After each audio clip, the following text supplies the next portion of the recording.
Good morning, everybody. Welcome to JTraedz TV, where we discuss all stock-related contents and much more. Thank you guys so much for joining me. Chat, if we all good, please let me know if we all good on all platforms, Twitch, YouTube. Twitch members, let me know if everything's good on you guys in. Hit me up in chat. Tariq, what's up, boss? Good morning, man. He said, I finally feel good enough to join y'all today, man.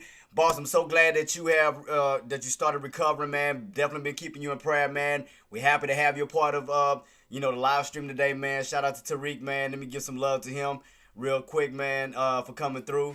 Man, boss, appreciate the salute to you, man, and thank God for your recovery, man, and everything, man. We're gonna definitely keep you in prayer still until you get 110% full recovery, man. But thank you so much for joining me, boss. Appreciate you.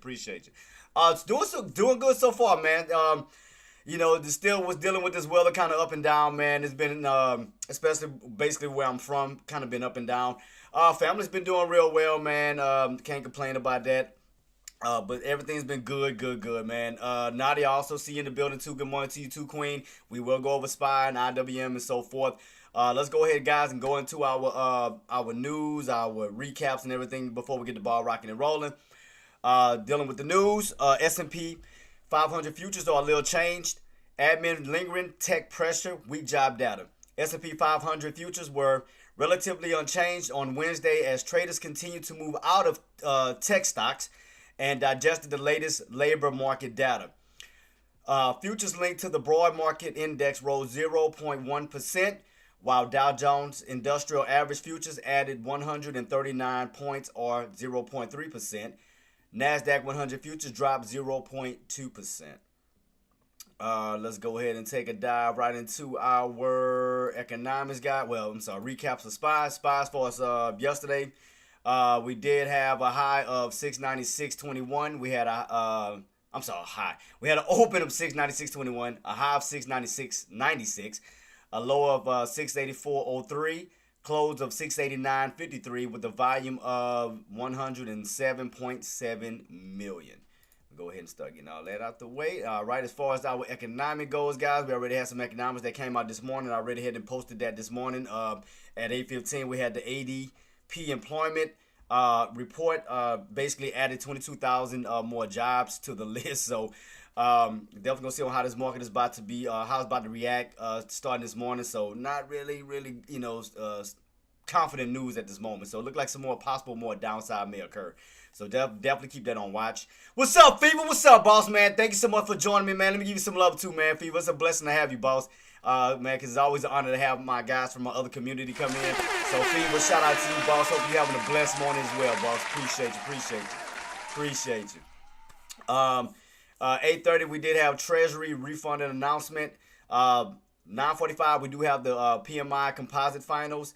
10 o'clock, we have the ISM service index. And last but not least, we have the petroleum status, which is the crude oil inventories. That's going to be at 10:30. So we will have data at 9:45. Keep that in mind. We're going to have data at 10. And last but not least, 10:30, which is not going to really impact too much. I mean, it's not going to really do too much for that petroleum. So I would really wouldn't be worried about that one.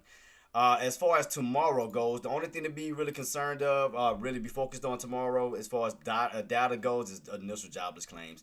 And last but not least, guys, as far as earnings, AMD is out of the way, which we did. I'm going to have to definitely check to see. I know we pulled back after hours because I definitely saw that. We went up and then had a nice little sell-off after the data came out, earnings came out. As far as today, we do have Google, G-O-O-G-L,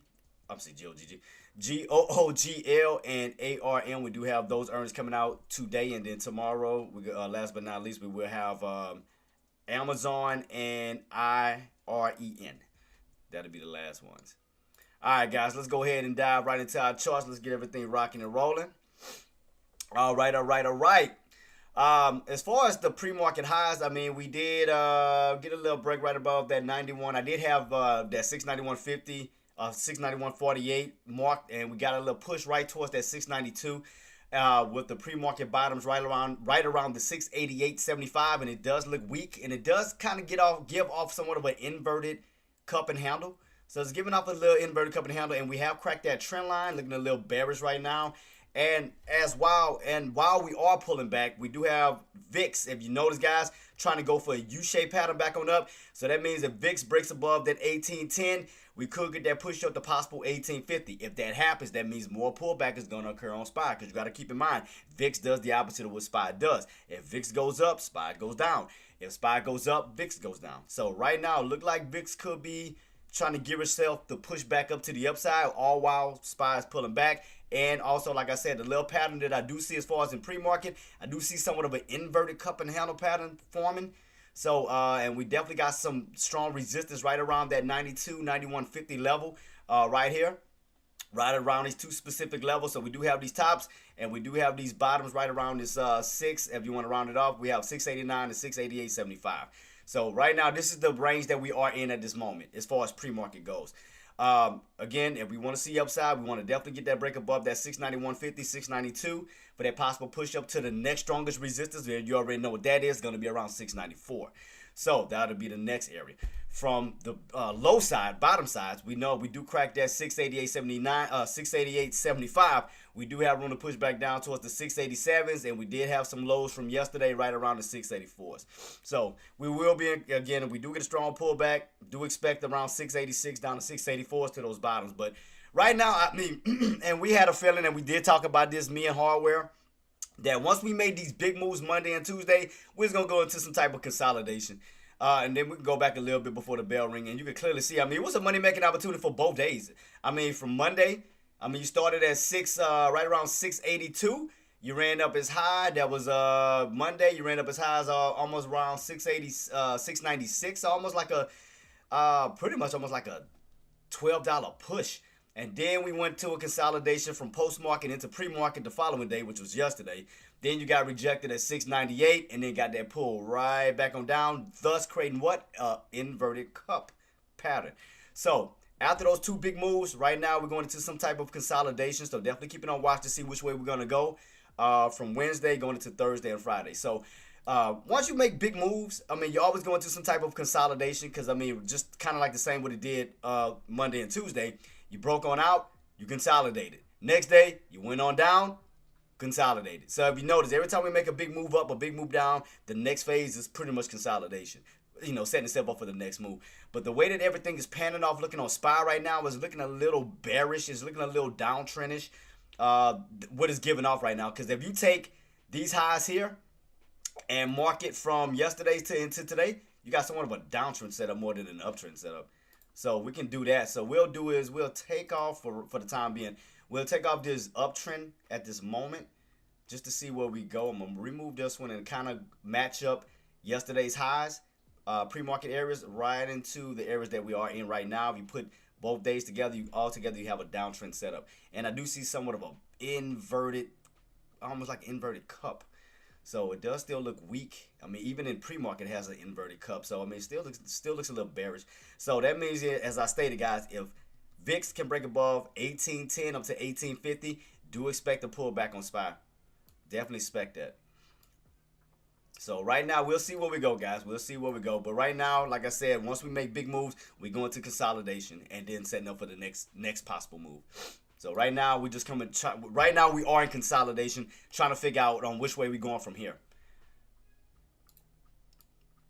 I mean, like I said, big move, consolidation. Big move, consolidation. So all it's doing now is prepping up for the next move, whether we get this move up or this move down. But everything is kind of looking bearish right now. Still looking a little weak at this moment. Looking a lot downtrendish. A lot downtrendish. So just be mindful of that. So that means the price right now, this moment that we are underneath, 94.92. So we're desperately trying to hold that 690 level. Again, if you crack 690, which we're already following the 690, you got to keep in mind, guys, we'll be falling right back into the 680 ranges. 688, 686, 684s, and so forth. So keep that in mind. Because all your strong lows are all the way back down towards these bottoms. It's all the way back down towards 82s, 84s. So we'll see which way we go. But we know the strongest, like I said, one of the strongest resistance is going to be around 694. Because if you go back, remember that was Friday area. Remember? Go back a little bit. Thursday's post-market, right around, we got a little breakout, but what did we do? Fall right back underneath 694, fell right back on down. Then Friday, ran on up, got rejected where? 694, right back on down. Then we got that massive push, which we broke 694, ran up as high as 696, up almost up close to 698, caught that resistance, and then started to fall back underneath all those resistant areas. So again, if you match this area here to this area here, 694 is going to be strong resistance. Then you're going to have this area here to this area here. It's going to be around 691.50 to 692. So you can clearly see that. And you can clearly see where your bottoms are located. 682, 684s. So we'll see on, which way we go throughout this consolidation. Whether we get that big push up. If we do get a big push up, we already know, guys, from 692 to 694. Get that pull back down towards the 687s, down towards that 684. So just keep that in mind, that we are in a consolidation right now. Consolidation going back and forth, ping-ponging right now from pre-market bottoms to pre-market tops. So keep that in mind. I've got about 4 minutes left, guys. So anything else that we need to go over this time? Tesla, I know we underneath that 425. I know we fell down as low as 413s, 414s, consolidating as well. That's still looking a little weak too. We'll see if that's going to create some little pullback down towards the downside, but definitely keep it on watch. I mean, you do have room to push from the 420s up towards close towards that 425.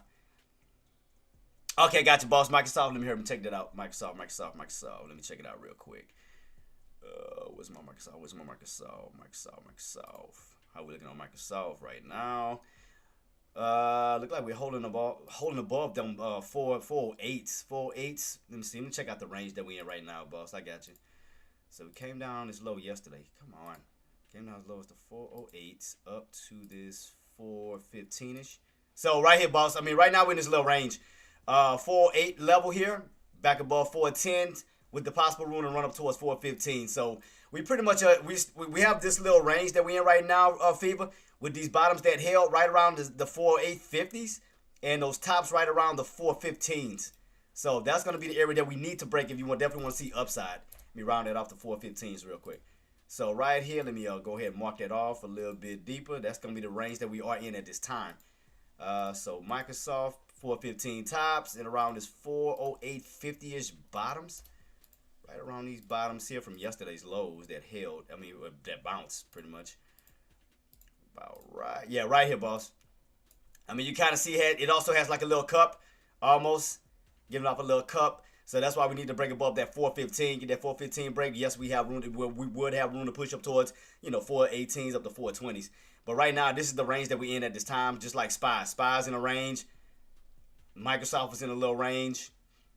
But it is giving off a little bit of weakness still on this one as well. Almost like a little downtrend-like situation too. Let me see. What time it is right now? We got about 2 minutes. I'm here to try to go into my 1 hour real quick on that bad boy. What's my 1 hour chart on Microsoft? I'm going to try to do some research as quick as I can for my guy. All right, 1 hour Microsoft. How we looking? Ooh, let's see.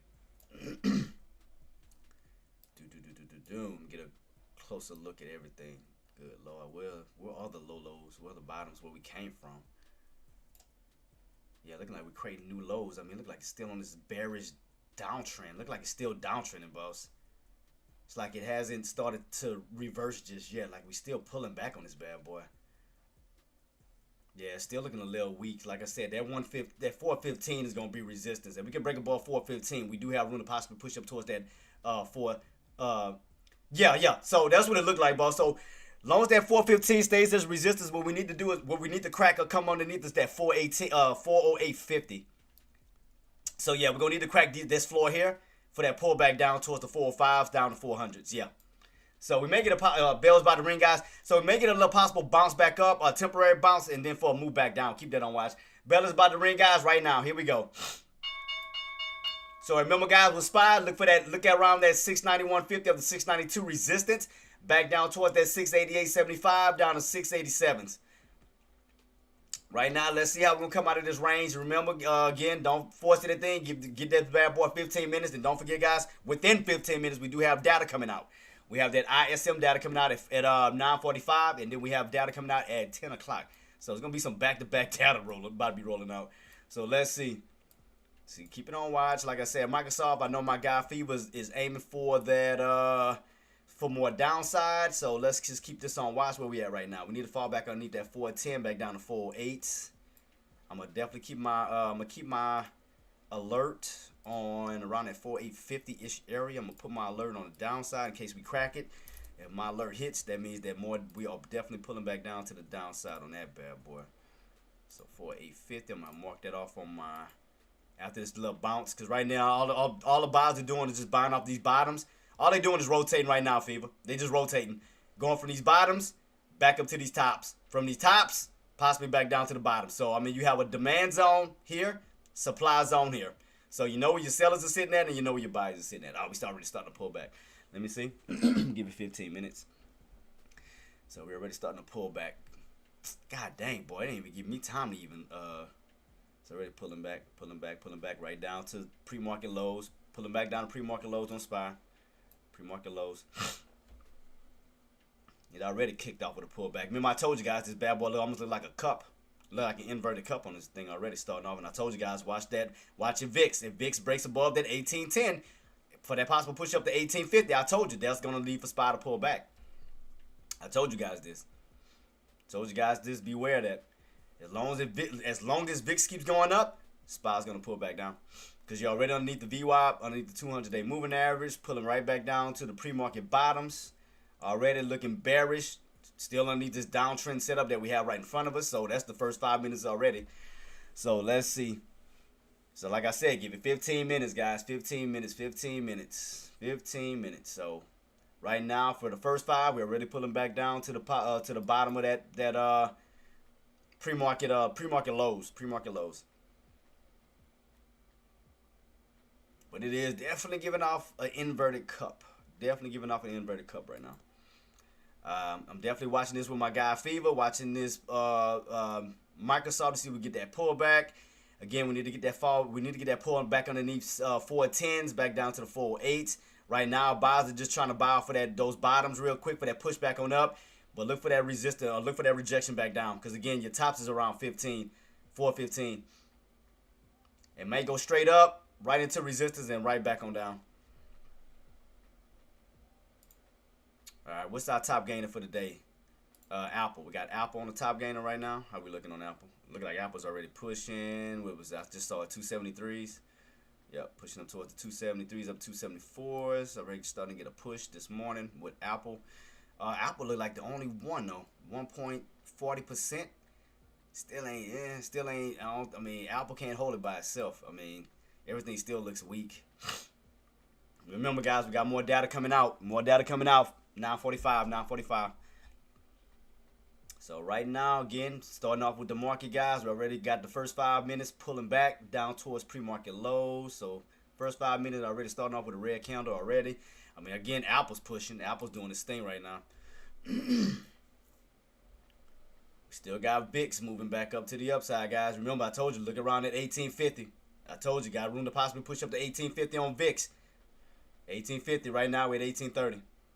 Still pushing to the upside on VIX. Still pushing to the upside. So watch that 1850. Got Apple still pushing. Next possible key level is 276. As long as it keeps pushing. Let me see. All right, getting a little bit of buying power, a little bit of buying pressure off these bottoms. A little bit of buying pressure trying to push its way back up. A little bit of buying pressure.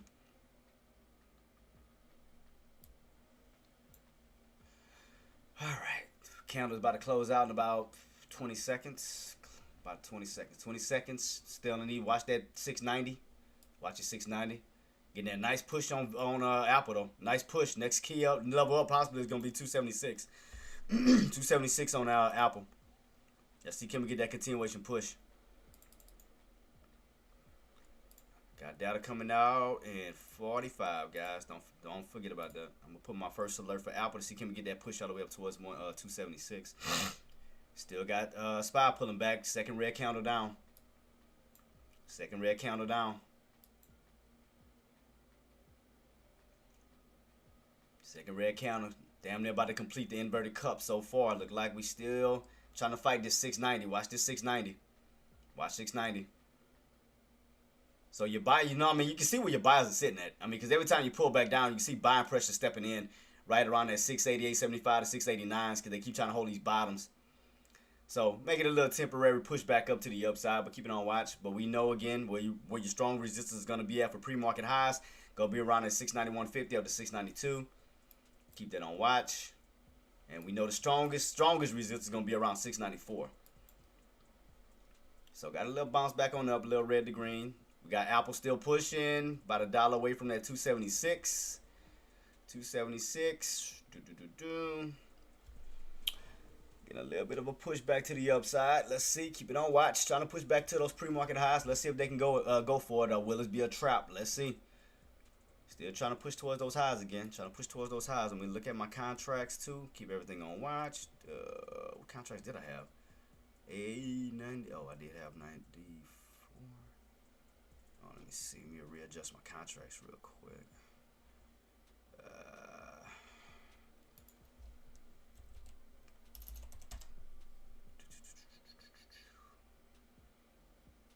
What was this? Still watching this. We pushing on up, guys. Still watching these levels. Remember, 690, 691.50 up to 692. Still hitting this trend line, guys. Still getting a little stuff, getting a little bit of rejection. Every time you come around that trend line, pull back. Trend line, pull back. Trend line, pull back. Just keep it on watch to see if these buyers going to still try to hold and push. Got a little bit of selling pressure coming in towards that trend line. A little bit of selling pressure. Right now, this is the, second candle in. Second candle in. Little red to green. There goes Apple, guys. Apple 276. We just talked about it. Apple 276. Apple 276. Let me see how we looking as far as Apple and them. Are we let me see if it's overextended or if we still got room to push on this bad boy. Let me where's my 1 hour? 1 hour. There we go. How much room we still got left on Apple? Apple's overextended. It look like it's aiming towards that possible 280. Possible 280s. 280s. Let's see. It is getting a little overextended. Yep, and there go that second counter, guys. There go that trap. There go that trap. Let's see. There go that trap. Let's see if we're gonna fall back underneath this counter's close. Let's see. Back underneath we see. We're still fighting 690 though. Still trying to fight 690. Let's see if we're gonna fall back underneath 690. See if we're gonna fall back underneath 690. CRWV is above my 9122. CRWV is pushing. Alright, still falling back underneath that trend line, guys. Still looking a little weak. Let's see. I know we got data coming out in a few minutes. Trying to see what type of impact it's going to have on it at 9:45. This candle is going to soon be closing out too. Still getting a little bit of a little battle right here, right around the 691. Upper shadow. Every time we hit this trend line, pull back. Apple, I know we're getting overextended. I'm trying to see how much higher can we continuously push on this bad boy. But I know it's definitely getting overextended. Let me see.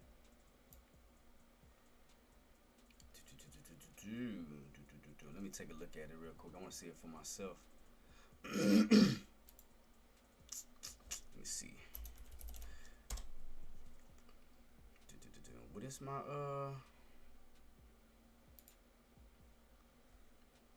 got a data for the first, right? First. Where we at right now? 276. 276. Okay. Just want to take a look at it real quick. I just want to see something. All right. Still keep your eyes peeled on spot, guys. Still keep it on watch. Still trying to hold that 690 up to 691. Keep that on watch. I'm watching Apple 2 as we're pushing up to the upside. I'm just keeping this on watch. Ah, shoot. God dog it. Are we starting to pull back already? God dang it.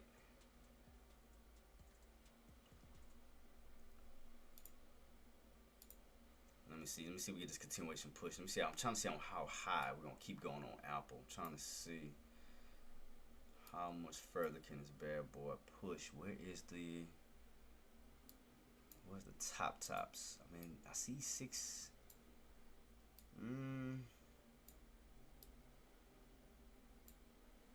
up to a 75-ish.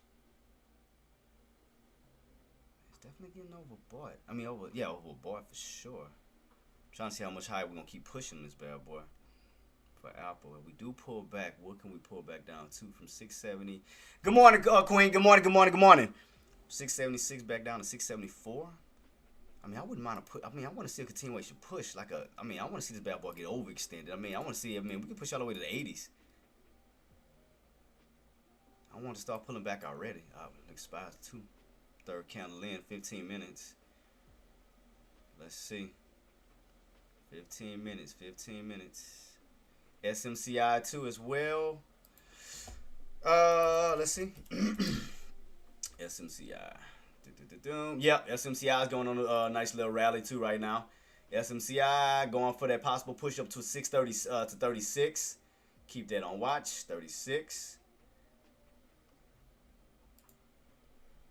36.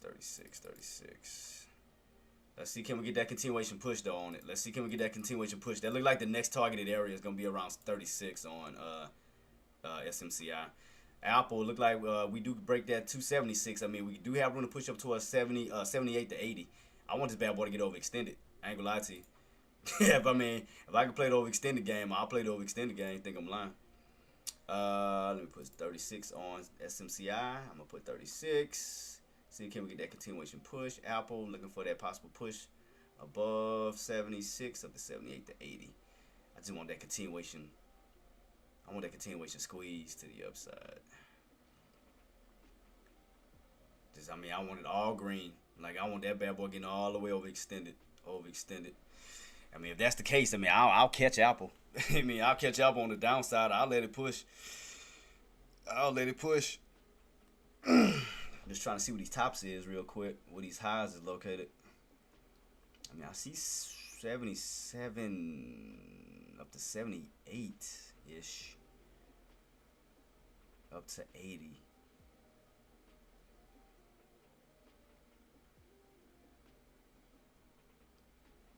I know we're around 76. I want to see, can we go up to 78 to 80. Right where this resistance is. Getting this nice little bounce back to the upside with SPY, guys. Keep it on watch to see if they're going to try to go for that pre-market push. Watch towards that 91.50 up to 92. Keep that on watch. Look like they're trying to go for a little transition, like a nice little push. But watch this 91.50 up to 92. Let's see if we're going to actually break out or will we get rejected. Watch that level. Yep, we're still pushing up on Apple. Still pushing on more Apple, so we're still pulling back. Cool. All right. That'll work.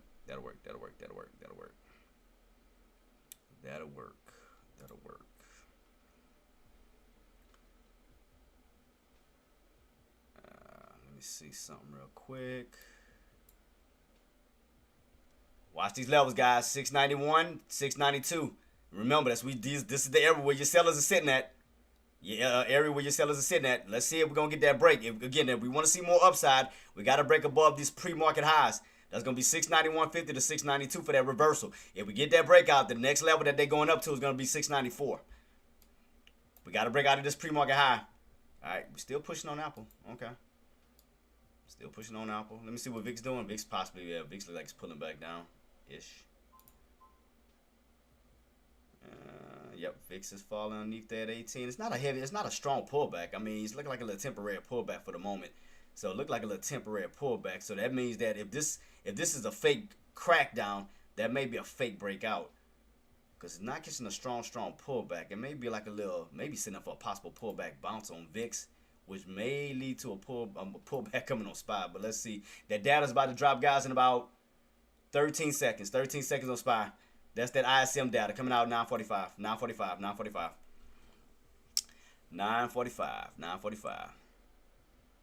Right about now. All right, more data just came out. Let's see where we're going. Right now we got, still trying to go for that push. Keep it on watch. Watch it 691.50 up to 692. Keep it on watch. Again, watch to make sure it's not going to be a fake out or you're running right into a brick wall. Watch these areas, guys. Watch these areas to make sure you're not going to be running right into a brick wall.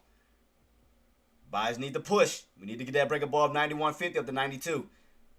Just make sure you're not about to run into a brick wall. Make sure they go for a strong push to the upside. Still pushing, still getting that strong push on Apple though. Apple still pushing. Apple still pushing like I was intended. All right, still pushing.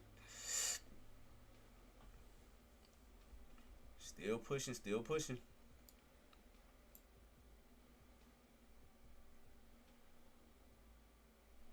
So, like I said, that little pullback on VIX was probably a little pullback bounce, probably getting ready to set up to go back above that 1810. So just keep that in mind. Keep that in mind. So if that bad boy re-breaks above 1810, that means SPY's gonna pull right back on down. That means that you still don't have enough buying power or enough buying strength to break above that trend line. So that means as quick as you go up, coming right back on down. Just keep that in mind. Keep it on watch. Keep it on watch. So like I said, your key areas to break, if you are long buyers, is to break 91.50 to 92. If we can break these two key areas, the next level up is going to be up towards that 94. So if they break, they're going to be aiming for this price point up here around that 94. But let's see, can we break past even pre-market's level first? Let's see, can we even break past it?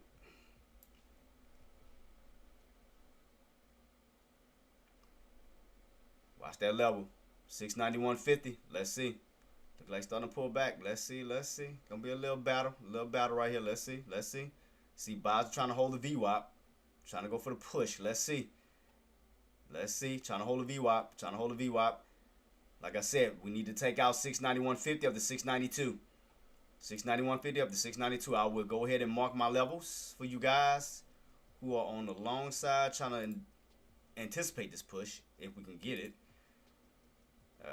692. Putting the wrong damn price point on there. My bad, guys. I'm putting the wrong price point. All right, 692 for the upside. But we got to get past these pre-market areas first. It looks like it's trying to U-shape itself, but I mean, you got a lot of sellers sitting right here. I mean, you can see upper shadow, upper shadow, upper shadow, upper shadow, upper shadow. That's what I'm saying. Those buyers going to need to go for a strong push. They're going to need to go for a strong push. I see VIX starting to curl down a little bit underneath that 1810, pulling back down. Starting to curl back down just a little bit towards that 200-day moving average. So that could, and like I said, if VIX start to turn, SPY should try to go for this push. Yeah, there we go. So VIX is starting to turn slightly. So there go the push. There we go the push we talked about. Look for that 691.50. 691.50 up to 692. All right, there we go. 691 to 692. So let's see. Can we get this break of 692? There go your push. There go your push. There go your push. There go your push, guys. All right, 691.50. Got to push. Got to break. Got to break. Got to break. Got to break. Got to break. Break, break, break. Got to break. Got more data coming out in 12 minutes too, guys. That should be the last one. 10 o'clock. 10 o'clock. So right now, definitely trying to go for a little U-shape. But let's see, can we break past these two key areas right here? Remember, that's going to be a strong resistance here. That was in pre-market, right around 91.48. And then you got this tops right around 92. So you need to break these two specific areas if you want to get this continuation upside. Apple still pushing up right towards 278, which I had a feeling it was going to do because the route that this is going. So I had a feeling it was going to do that. So right now, we're definitely U-shaping, guys. U-shaping our way back up. 91.50 up to 92. Keep this on watch. So right now, we are definitely still getting a pullback on VIX, which is causing that push on SPY. So you see that? 3 red candles down, 3 green candles up. I'm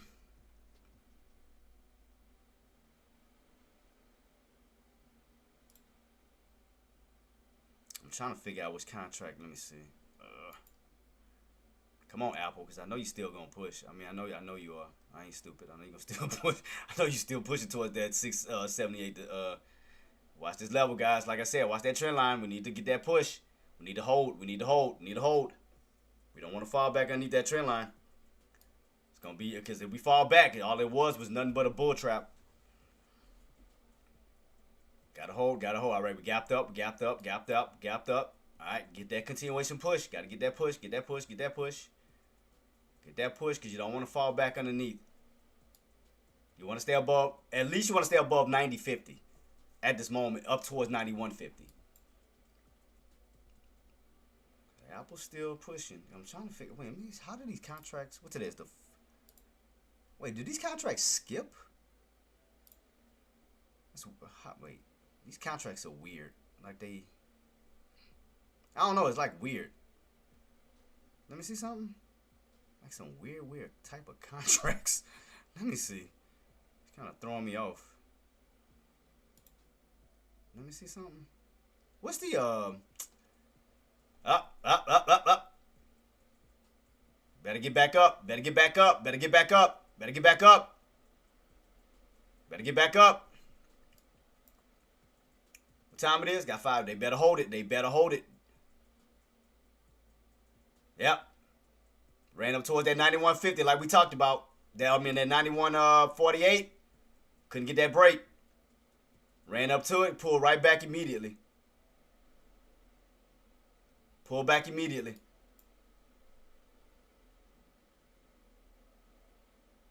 Because as I told you guys, you're going to see a lot of consolidation. You're going to see a lot of back and forth after we made those big moves from yesterday and Monday. So it's going to be a lot of back and forth between these two specific areas until we either break out or we crack. So just keep it on watch. But this is going to be a rotation as of now. Rotate from these tops back down to these bottoms. And we're down. We're already starting to pull back already. Good Lord. Let's see. Let's see how we're going to close out. What we got left on this candle?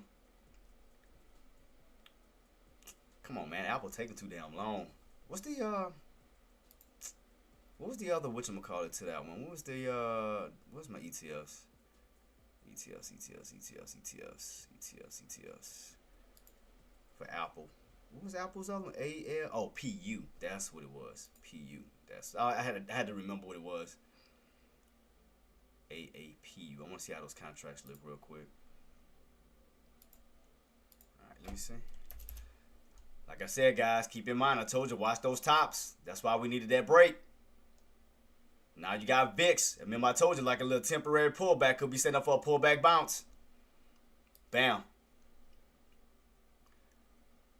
I was steady watching Apple because, man, let me see how Apple contracts even look. Let me see. I mean, the ETFs look. I mean, can we...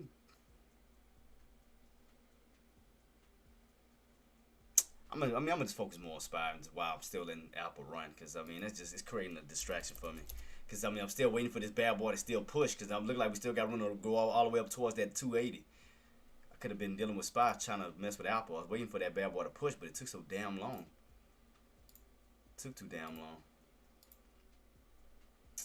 Yeah, I could have caught that. I could have caught that put on SPY real quick. Could have definitely caught that one. I was watching this shit to see if it was going to get that push all the way to 80, and we already starting to pull back. Boom. We already starting to pull back. 2 minutes till this candle close out. 2 minutes till, 2 minutes till we close out. 2 minutes. Yeah, I was wasting my time on Apple. It was taking too long to push. SPY already started making a dramatic move, so I had to go back to focus on SPY. Took way too long, man.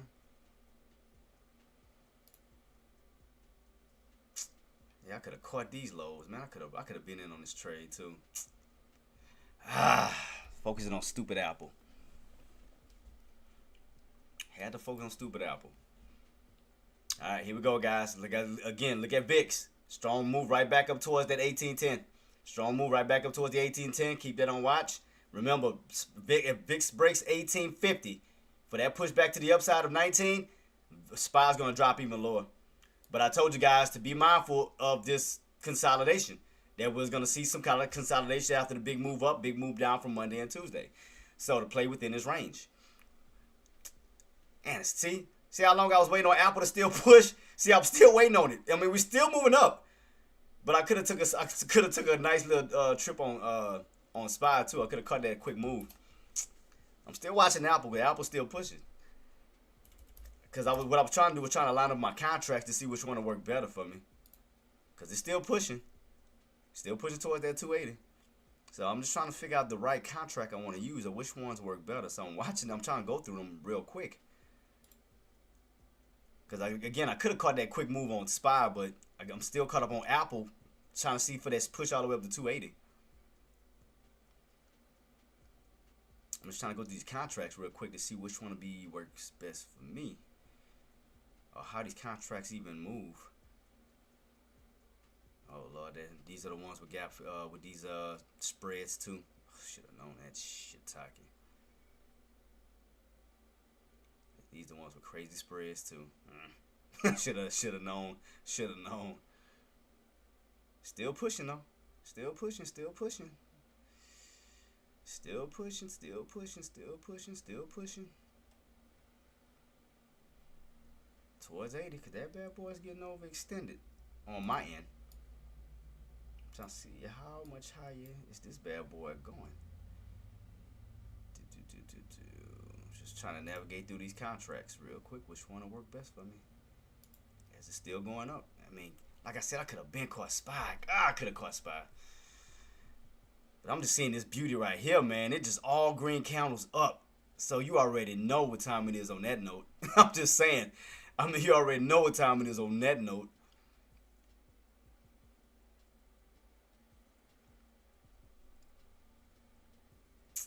Yep, I could have been trading SPY too, but I'm watching this damn Apple just still proceed up. I mean, it's just getting overextended. Up. I'm just keeping on watch for a good opportunity for a rotation. But as I was telling you guys for SPY, watch this range that you're in. You're gonna either crack below that 88.75 or you're gonna break that 91.48. Right now, all we doing is rotating from tops right back down to the bottoms. All you doing is playing this range, guys. You're just playing the range and we put them right back down. Yep, man, dealing with Apple. God, could have been on SPY.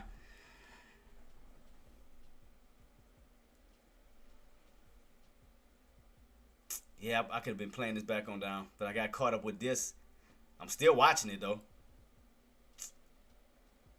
Could have been, yeah, I could have been playing with SPY real quick. Could have caught that move here to here, but I told y'all the range though. Told y'all the range. I mean, look how I played off my price. Look how I played off my range exactly, from tops to bottoms, pre-market bottoms. And I told you from that price point, you got room to fall down to that possible area of 87.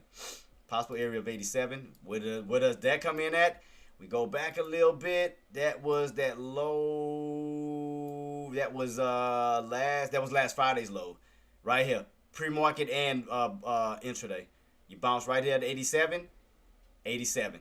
So if we do crack that 88, that's the next level on down. From here down to here, and then from here back down to here. That'll be your next levels on down, guys. God dang it, man. Waiting on Apple, man. Apple take it. It took too damn long, man. I could have been on SPY killing this already. Apple's still pushing. God dog, man. I should have just stayed focused on SPY the whole time. That's on me. Cause I could have been caught this short. I was waiting on this damn 280, but it took too long, man. Could have been just trading SPY the whole entire time. God dang it. I got sidetracked, like I said, on Apple going up because I seen a good reversal, kind of like what SPY's doing. I could have been in on this one a long time ago, man. Good Lord, I could have been on this one. Still pulling back on down, guys. Pulling back down towards that, and keep in mind, like I told you, 87.12, right around 87.12, and then keep in mind you're underneath 88.75. So again, if that 88.75 doesn't hold, next level on down is gonna be right around that 87.12. So let's see. You got a good, nice little setup on, and I told you, we could be aiming towards 19 on VIX. I said if they go towards that 19 level on VIX, you're gonna be pulling back on SPY. I told you guys what to be aware of. I told you the price level to watch, what we needed to break, as far as these tops, and I told y'all on how far we could pull back down to. So at least I gave y'all the heads up. I gave y'all the keys to it. I told y'all what to be mindful of, what to look out for. I told you it was gonna be a consolidation starting off with. Watch your pre-market tops. About to close out. What time it is? Right about now. New candle coming in. Yep, new candle coming in. Coming back down towards that 80, 87.12. Watch that 87.12. Pulling back down to this level here. All right, keep it on watch. I'm trying to navigate. I'm trying to navigate with. Ooh, we're already. Damn. I thought it was gonna pull back. God dog, it just pushed. Talking about VIX. Let me see. I thought it was gonna do like a little pullback, then a bounce. But good Lord, it looked like it started pushing already. Let me see. So watch these bottoms, guys. Watch chasing these bottoms until we crack. Watch to see can we crack, and then we crack that on down towards yesterday's bottoms. But be mindful of chasing these bottoms right now. Be mindful of chasing these bottoms until you crack it. I mean, if we crack through, good. But just be mindful of just chasing this bottom right now. We need to stay under. We need to stay underneath it. Looks like it's still pulling though. Keep it on watch. Keep it on watch. Pulling back down towards the 86. Let's see. Man, I could have been on. And then look, the apple turning now. Oh my God, it messed me up. Apple messed me up. Now it's turning. See what I mean? God. Funking around with Apple. Man, I was waiting. I had everything waiting for this bad boy. God dang it, man. It messed me up. It messed me up. Funky messed me up. So right now, guys, as I told you, up to 19. Up to 19 on VIX. Now Apple wants to pull. Look at that. God. Let's see on how high we're going to go on VIX. Where all the old key levels at. Damn, are we making a big old cup and handle pattern on this? Ooh. Damn, we may get this continuation sell-off. All the way back down to these bottoms. We may possibly pull all the way back down. The route that VIX is going.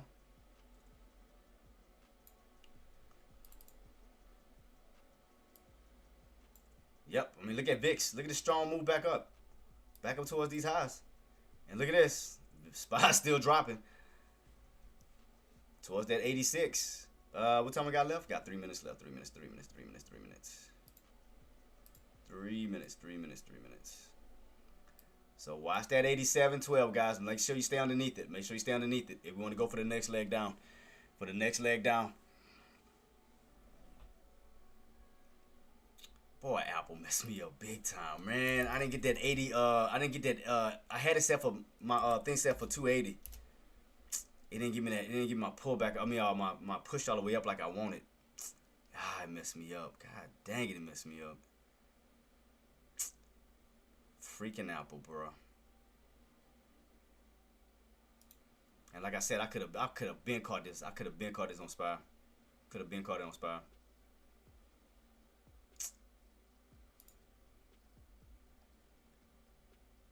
Cause the spreads is just so crazy on. Like, let me see. Let me even try to see if it would even let me in. See, it was messing me up. I'm gonna show you the contract that I was trying to use for Apple, and it was messing me up. I couldn't even get in. The spreads was too far. Look, see, I was using AAPU. It's another ETF to Apple. See, and that's what messed me up. Like the spreads are too far.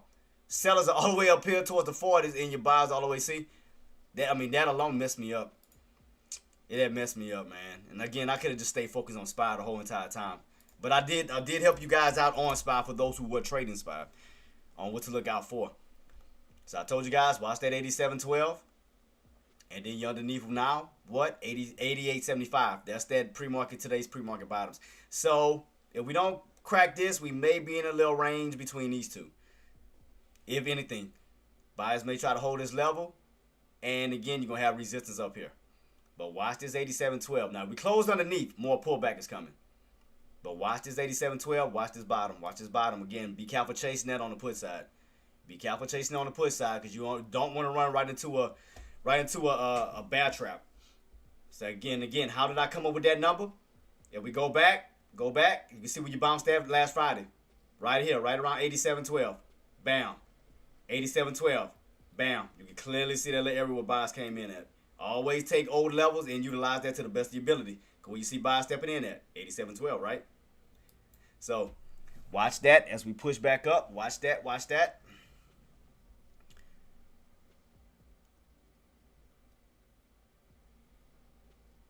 Yeah, Apple, man, that damn contract messed me up. I should have stayed focused on SPY.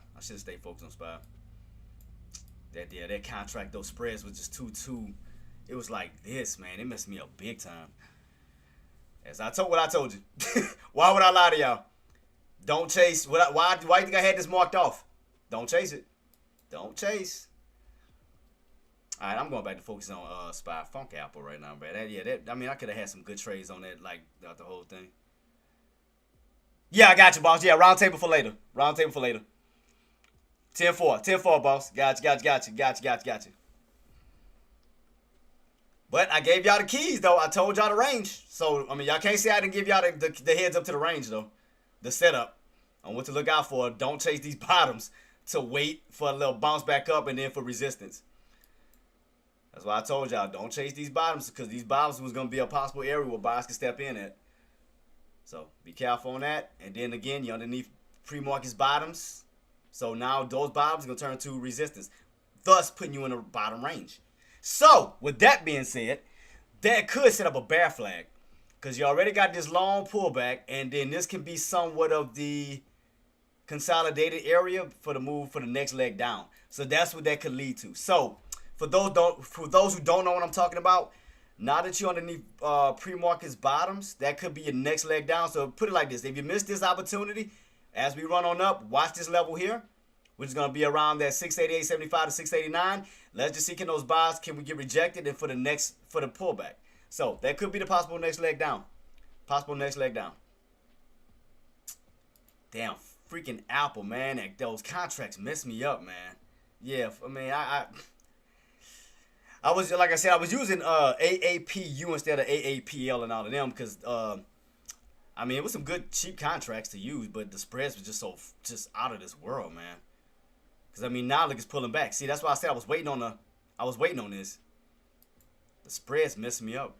Let me see how I looked on just AAPL itself, though. Let me see, because I could have caught that. I could have caught it if I would have had the right damn contracts. I should have just played with AAPL instead of AAPU. I would have had a way better chance on that one. I would have been, yep. Let me see. Let me look at the put side on it. Should have just stayed with Apple itself. Because what was the bottoms on this contract? Where did it start all the way down from? This one started at 36 cents all the way up towards where now? Yep, 80 cents. See, yeah, I should have just stayed with Apple's contracts instead of dealing with those. Should have just played with that bad boy. Here we go, guys. Watch this level. What I told you. I told you it was going to rotate.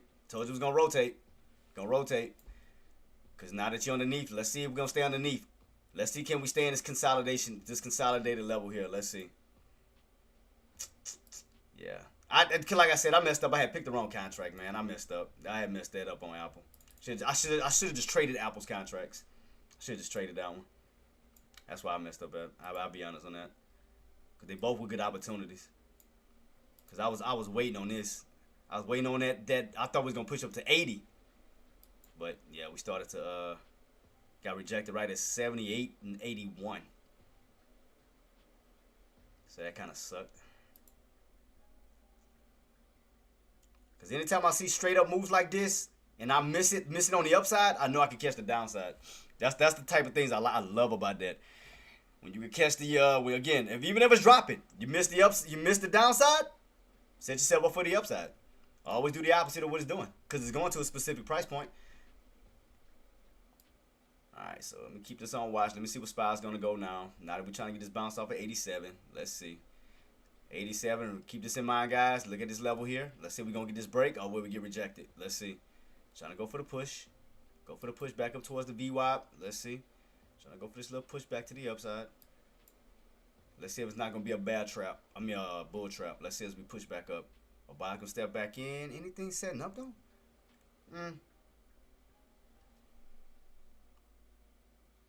Yep, I could have caught that on Apple. Oh, I would have caught Apple. It shorted me. Because like I said, I was waiting on 80. And we came up as high as 87, 81. So it kind of shortchanged me. Because I was waiting on it. Oh, I was waiting on it. I was definitely waiting on it. Alright, pulling back. Let me see SPY real quick. I mean, Apple still got another opportunity. I mean, like I said, long 78 hold up as resistance. I mean, you can still pull back. Oh, got a little gap up, huh? Little gap up on top of that pre-market high. Let's see. I mean, I'm not pre-market. I'm sorry, pre-market lows. So let's see. They got right back on top of this floor, huh?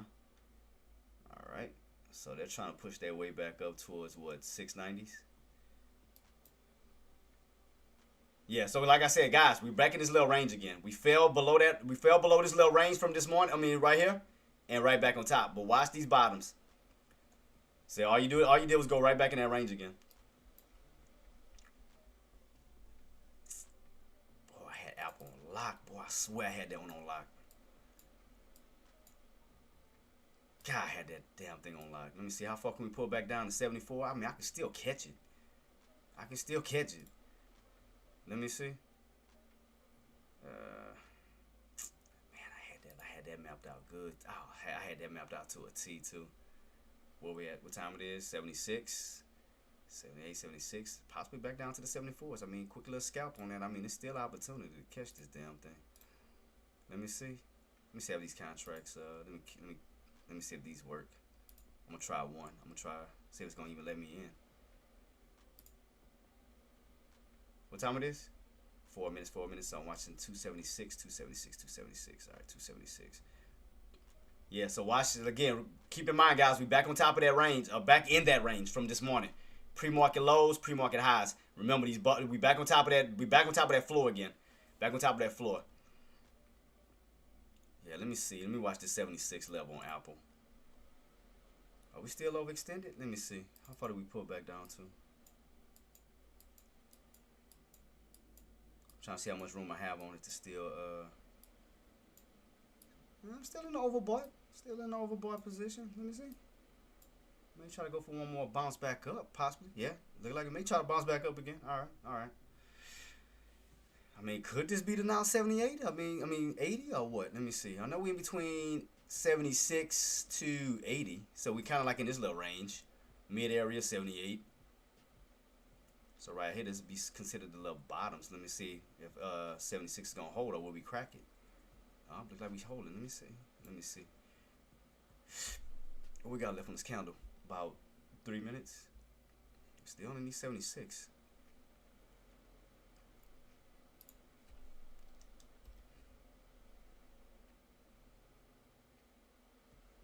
Trying to see if we're about to start really pulling back on this. Oh, yeah, we are.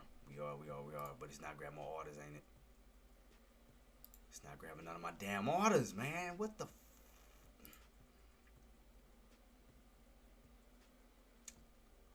Oh, it ain't grabbing none of my orders. Because I was watching the 76. I say, okay, we stay underneath. We got room to fall back down to 74. Keep this on watch, guys. Keep spying, watch, keep spying, watch. Oh, let's see if we're going to fall back underneath this level. We're going to hold. All right, but I'm still trying to hold. All I'm doing is watching this level. If we're going to fall back underneath or hold. Because like I said, we want more downside. We want to fall back underneath that old pre-market area of 88.75. Man, it missed my freaking orders. Oh, my God, man.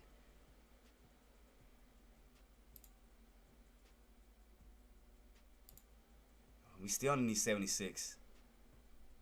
I'm trying to see how much further we can fall. I mean, I see 74. I do see 74 on this bad boy that we can pull back down too. I'm trying to catch all these bottoms. If it will let me, if I can get these damn sellers to catch my orders. But we still pulling back and it's still not catching my freaking orders. I might have to spread my contracts out. God dang it, man. Might have spread them out. Shit, because I don't think it's going to let me do it. Alright, one in. So I got to see. Let me see how much room I still got left to fall. I mean, we still got room to still fall to 74. Still got room to fall to 74. It didn't let me add all the rest of mine in, though. Let me see. Do I got the right contract? Do I have the right contracts? All right, up here. All right, we're still pulling. Cool. All right, let me see. 74. Let me see. 74. 74s. Come on, baby. 74s, baby. 74s, baby. 74s. Let me see where we at right now. 75s. We need to crack 75s back down to the 74s. Come on. Keep pulling. There we go, baby. I love you. Thank you. Ooh, keep on. Oh, I love you so much. Come on. 74s. All the way down to 74s. Oh, second. Let me see. Can we go for that next leg down? Next leg down. Come on. Like I said, I don't chase. Anytime I see something like this, I always play the opposite. I never chase. When I see consecutive candles like this, that's letting me know if you miss the upside, you can catch the downside.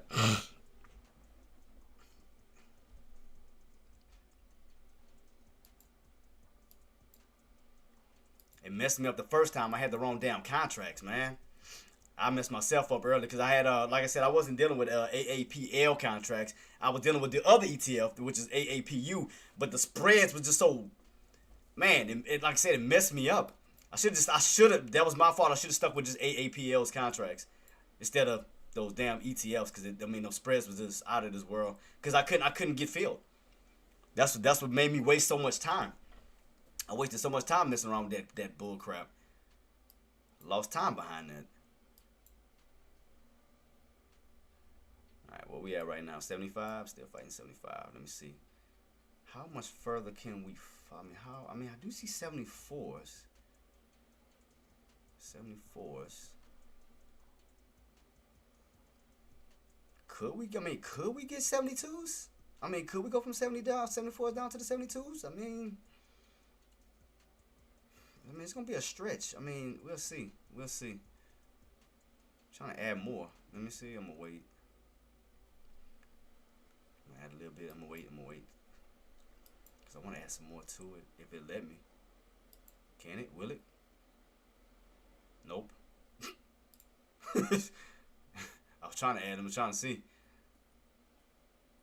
Yeah, guys, like I said, SPY, watch this level here, guys. Watch that 88.75. Remember, I told you, keep it on watch. You want, again, sellers, you want to crack back below. You want to crack back below. You want to start the arc down. You want to make somewhat of a bear flag. Upper shadow. Y'all ready underneath the VWAP? Underneath the VWAP. All right, there we go. Pulling. Same thing should be happening with Apple. Come on. Give me 74, baby. 74. I need a pull. I need that pull all the way down to 70. There we go.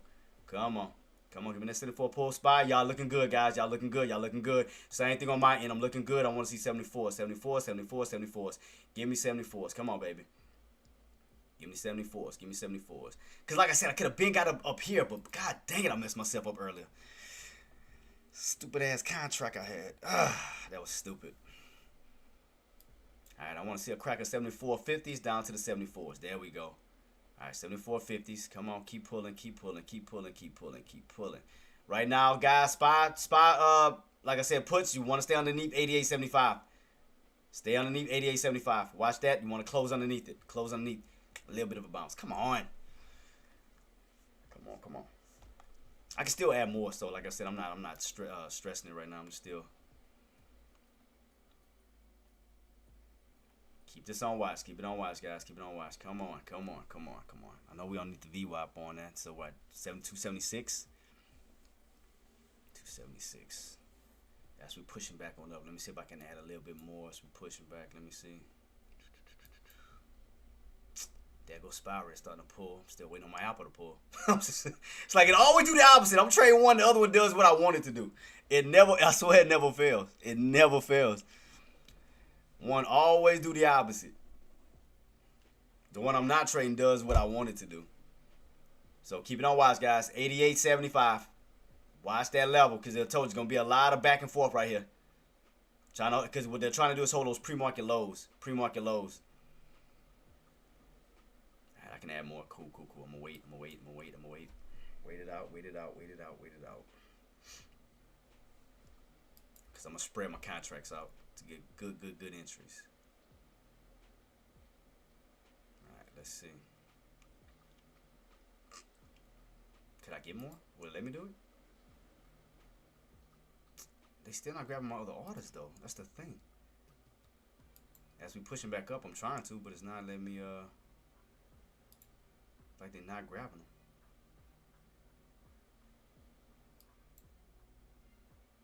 They should be.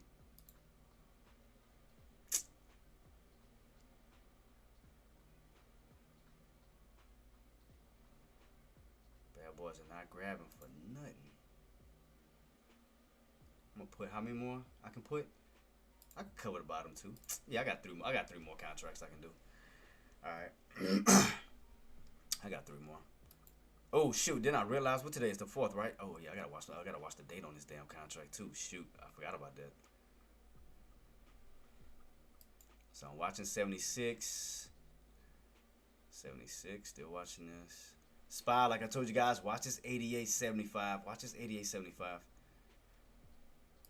It's gonna be a little bit of choppiness right here, guys. It's gonna be a lot of back and forth. Ooh, I see what they're doing.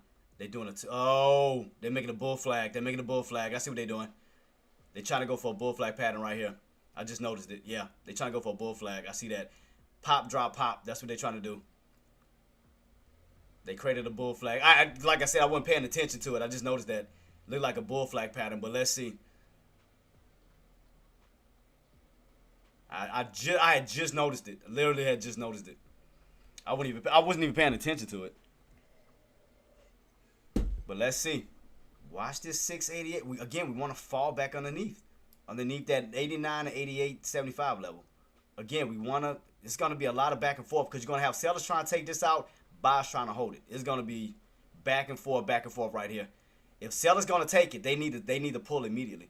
If buyers going to take it, you need to push because you need to get away from it. I know we're fighting the VWAP right now. Fighting the VWAP. VIX is still pulling back, though. VIX is still pulling back towards the 1810. So it is still starting to show a little bit of weakness. VIX. So there go the bull flag. All right, here we go. Why is it not taking the rest of my damn contracts? That's beyond me.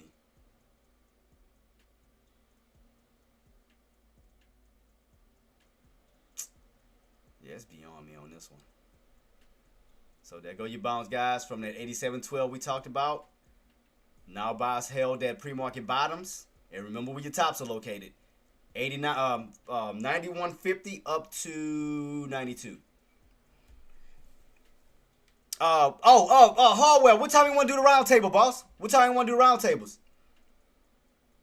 Just keep it on watch. Cause look like, I'm watching this area very closely. Cause you see sellers. Sellers are trying to take this out. You see what sellers trying to do, but it's a battle. Because you see a huge upper shadow. You see the seller pressure trying to push it back down. But it's a battle like right here. It's a battle. Buyers trying to hold, sellers trying to push it back underneath. And then you're getting a little bounce right on VIX. Boy, it's going to be some back and forth on this one. But sellers, again, you want to fall back underneath that pre-market low. To, get that reversal back down. There we go. See? It looked like it pulled and then it pushes right back. Your buyers are pushing right back up. Like right here. Sellers need to, so in other words, sellers need to close underneath. They just need to close underneath it because they need to turn back to resistance. What time it is? 2 minutes. So right now we need to close. Close this counter underneath those pre-market lows. Close it. They need to successfully close it because they'll have it. They'll win it. As long as they get this counter, like this counter close underneath. See, buyers not having it. See, buyers are not having it. They're not allowing it. They're not letting it go. They not letting those sellers pull them back underneath it. There go the push. Well, yep. They couldn't do it. They couldn't do it.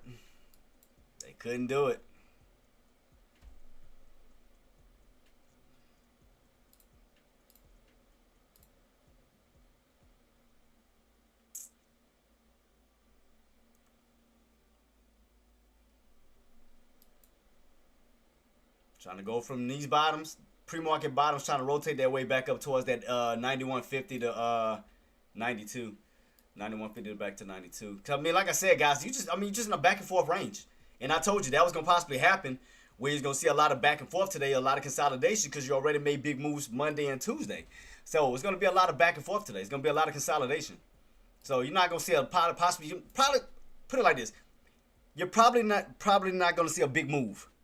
It's just going to be a lot of back and forth. Best thing to do is play the range until we either successfully break above 91.50, 92, up towards 94, or that crack below that 88.75 down to 87. Mainly this little range. Well, let me fix this range so I can show y'all where we at exactly. Let me redo this little box that I did have. Let me take it off, and I'm gonna put the little temporary range that we in right now. So from here to here, this is the temporary range that we in right now. Right here. That's your range.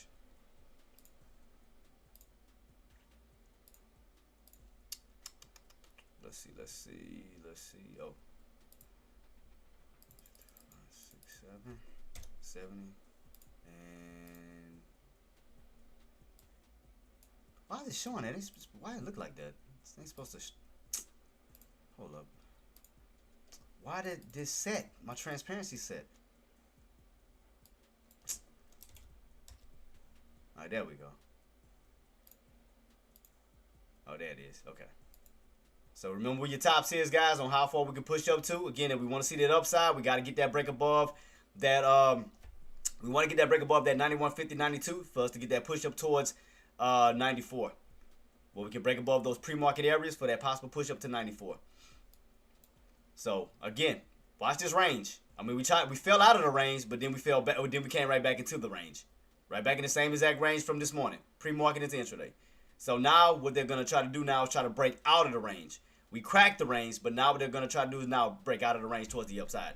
So you already rotated down. Now they're trying to go for the rotation up. So that's why I'm saying it's gonna be a lot of up and down, back and forth, back and forth. It's gonna be a lot of that crap. So that's all I'm saying. It's gonna be a lot of that. Because again, you already made big moves already. Monday and Tuesday. Now you're just in the consolidated phase. So today may be just your consolidation day until buyers step in or sellers step in. Well, we'll either get a push up towards the upside or that pull back down towards the downside. Other than that, just keep this in mind. Your price points right now, consolidation, right where we at. Those price points around 88.75, 91.50 up to 92. Right around those key levels. I mean, that's the only thing I can say at this moment. Just keep that on watch. Which way we're going to come out of this consolidation, we'll see. I mean, we tried to come out of it on the downside, but buy step back in around 87.12, pushed it right back on up. Excuse me, right back on up. And I told you guys to watch that 87.12 because that was an old area from last Friday where we bounced right here. Pre-market bounce, intraday bounce. And then how high did we go up from that price point? 94. So I'm telling you, just keep it on watch. Keep it on watch for these old areas. Now you can see on how important that 91.48 is. So we get that breakout. Next level up is what? 94. So the only thing to stop you is right here. So they're going to need to go for a strong push to the upside. So that means VIX is going to need to lose 18.10. Start to yank back down this way towards the 17s. While SPY gets this push to the upside. However, and you know how VIX likes to do. They love to bounce. If they hold 18.10 for some apparent reason and go back up again, do expect SPY to pull back again. So do expect it. I mean, I told you it's going to be a lot of back and forth. A lot of consolidation today. A lot of consolidating in between this little area here to here. Until we make that bigger move. Tomorrow we got what? Jobless claims. And I know later on today we got what? Google. Google coming out today. Earnings. If I'm not mistaken.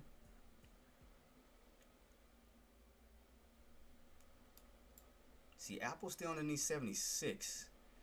See, I'm trying to see, can we get this pullback down from the 74s down to the 72s? That's what I'm really anticipating. They still, let me see.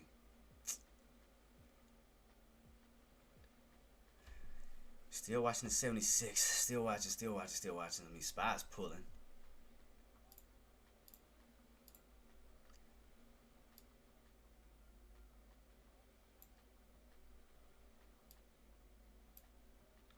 Shadow.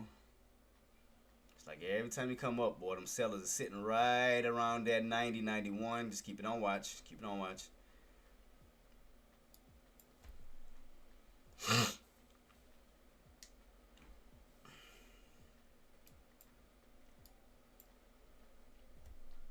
Oops, my bad, guys.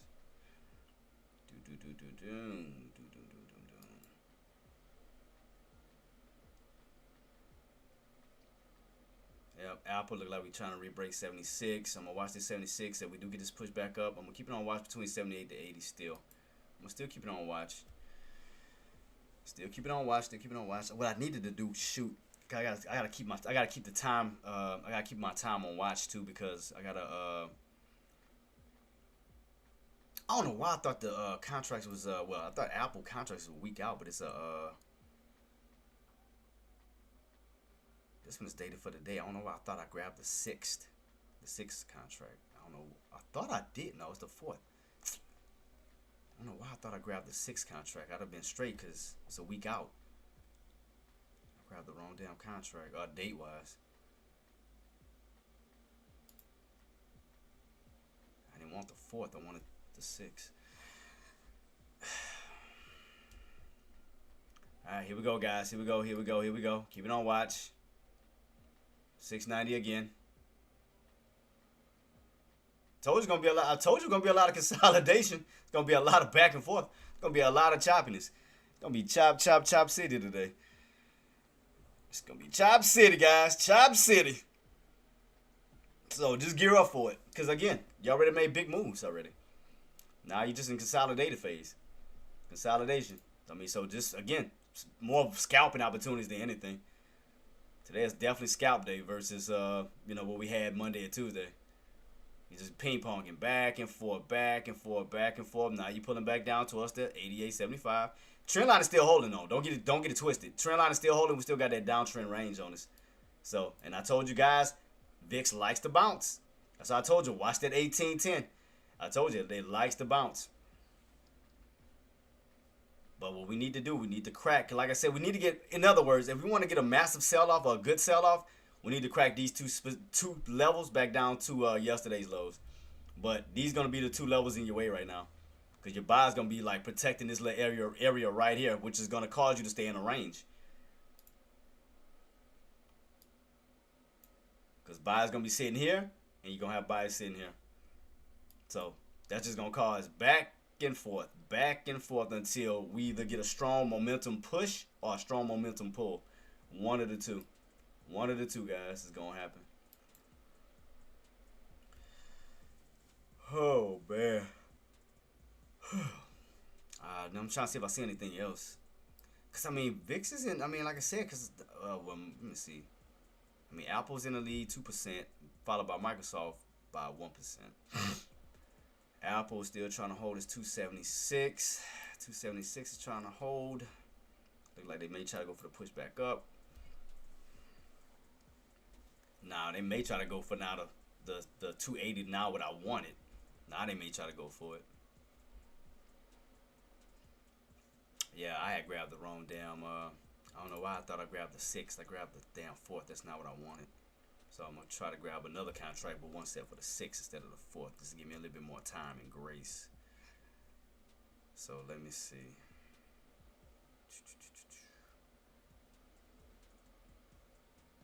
So I'm gonna have to save this one and put it in my my watch list. Make sure I got that saved for my puts on Apple side for the 6th, not the 4th. All right, cool, got it. Yeah, I wasn't even paying attention to the price. And here we go, guys. Pull them back. Pull them back again. Now, let's see, can we successfully stay underneath this 87.75 now? And really start to turn back to the, towards the downside. Close underneath this one. You already know the next level on down is going to be this level here. And then from that, down towards that 84.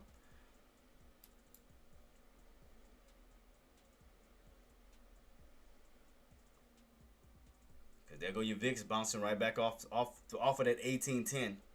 There go your pullback. See, there you go.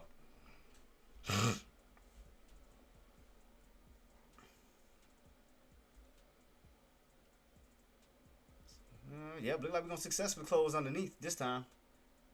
Cause we got about 30 seconds to this candle closes. Make sure we stay underneath. Cause all it's gonna do is put you back in this little bottom range now. Is again, if they can successfully close underneath, it's going to put you back in this bottom range between these two. That means that 88.75 is going to turn back to resistance, and that 87 is going to still be support. So it's going to put you back into a lower range once again. So you got about 14 seconds. 14 seconds. About to close out. About to close out. Now we should be back down this way. And 5, 4, 3, 2, 1, closing down. Gap down, bam, there you go. So you done fell back underneath the VWAP. Still got somewhat of this little downtrend setup going on. And it, I mean, was it nah, I mean, I was going to say an inverted cup. I mean, it looked ugly as hell. I mean, it's too so damn choppy. I mean, I do still see a cup. Still see a cup. But it's just so damn choppy to read. I know it looks ugly. I know it looks ugly as hell. Definitely look ugly as hell. So that means VIX is picking back up steam, guys. Picking back up steam from 1810 back to the upside. So what I'm going to do is I'm going to set a... Let me see what I can do with this contract. Because I want to focus back on... Because see, all I see, and it's always when I'm watching Apple. You see... I'm telling you, bro. It's like it's like setting me up on purpose, man. It's trying to have me distracted on this while I'm making big moves on SPY. So well. Now you pulling. Let me see if we're gonna pull back underneath 76 on Apple. I still got my contract, but I could have had a way better. I mean, I'm cursing. I'm sticking with SPY, man. I don't care about these other stocks. I'm gonna just be honest with you. Especially if Apple don't. I mean, it better come through, cause it made me waste time when I could have been trading this shit. Shit's starting to piss me off, man. Cause like I said, all this lagging and back and forth, man. Like, they better give me what I wanted. Underneath 76 down to 74. Cause look at this. I could have caught this move back down on SPY, playing with this bull crap. I'm trying not to curse because it's pissing me off. See, just playing around, man.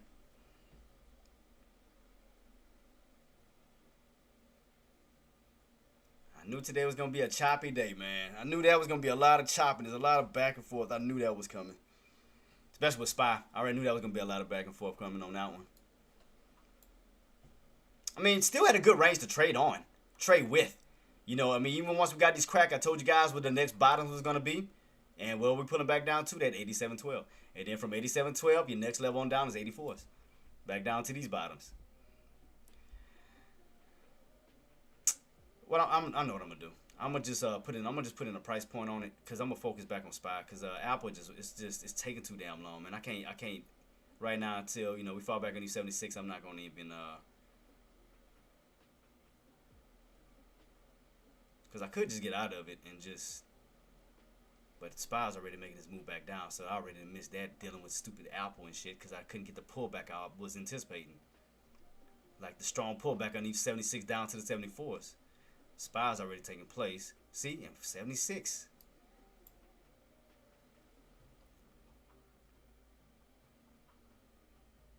Ran up as high as what? 70. How high did we run this time? 76.50s. Let me see if we're gonna get the pullback, man. Cause like I said, it made me miss this. Boy, it pissed me off. I could have been in and out this trade. Dealing with stupid Apple, man. Now I was pushing. All right, you see what I mean? See?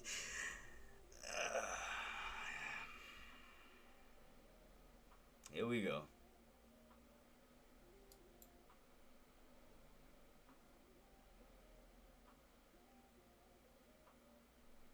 Is it overextended? Yes, it is overextended, overbought.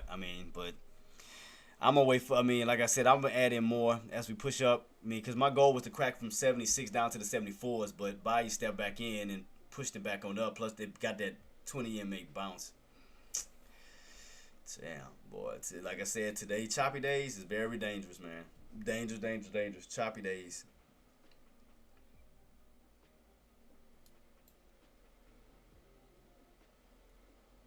All I need is this pull back down. That's really all I'm anticipating with Apple, but buyers keep trying to hold that 276.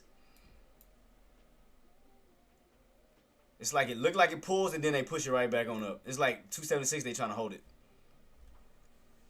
See? 276 they keep holding. They keep playing around it. I see exactly what they're doing.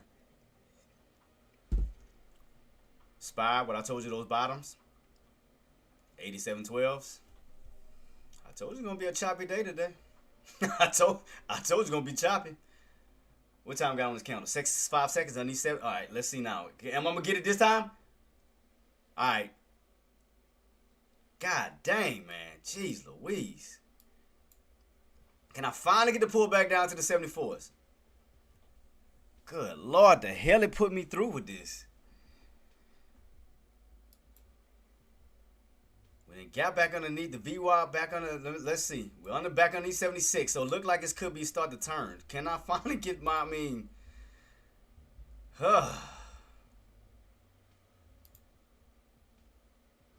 Boy, the hell I just had to go through with this. All right.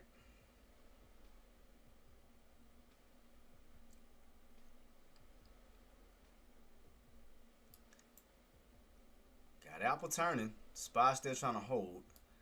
Come on, 76. I need you to back down to the 74s, man. Come on, bro. Stop playing with me. Come on, man. We need to crack 75 down to the 74s. Come on, come on.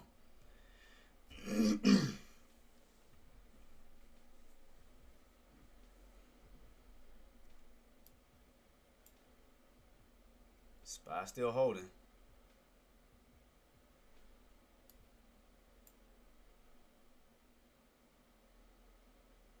Come on, Apple. Come on. Come on, man. Come on. Come on. Come on. Come on.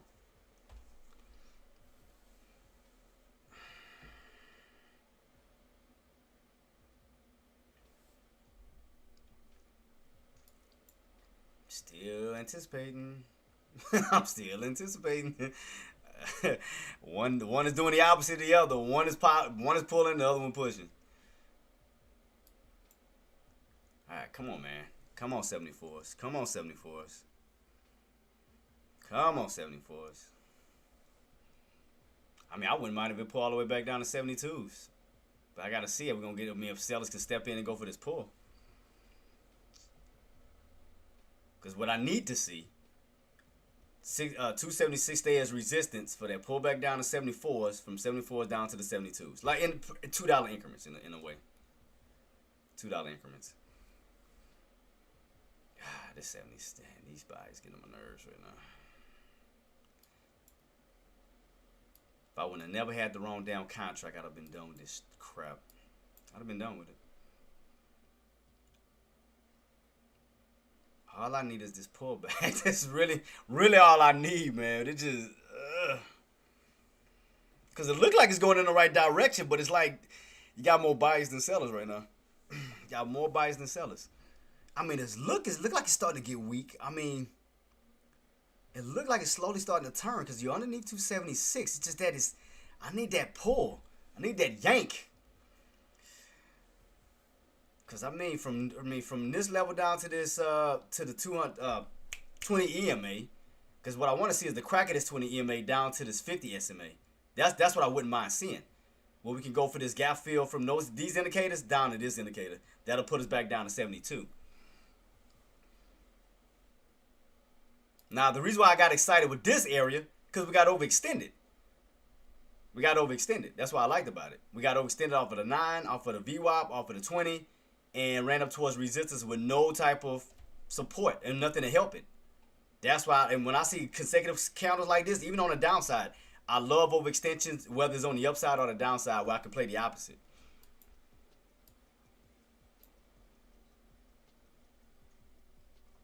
Hey, Hardwell, what time you want to have the meeting, boss? What time it is right now? It's what, 10:43? 10:43, 10:43. We don't have no other news coming out. What? Oh, all the news out of the way then.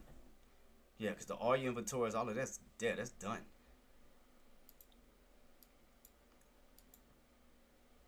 Still in this, like I said, man, it's gonna be chop, bro. It's gonna be chop city, chop city, chop city, chop city.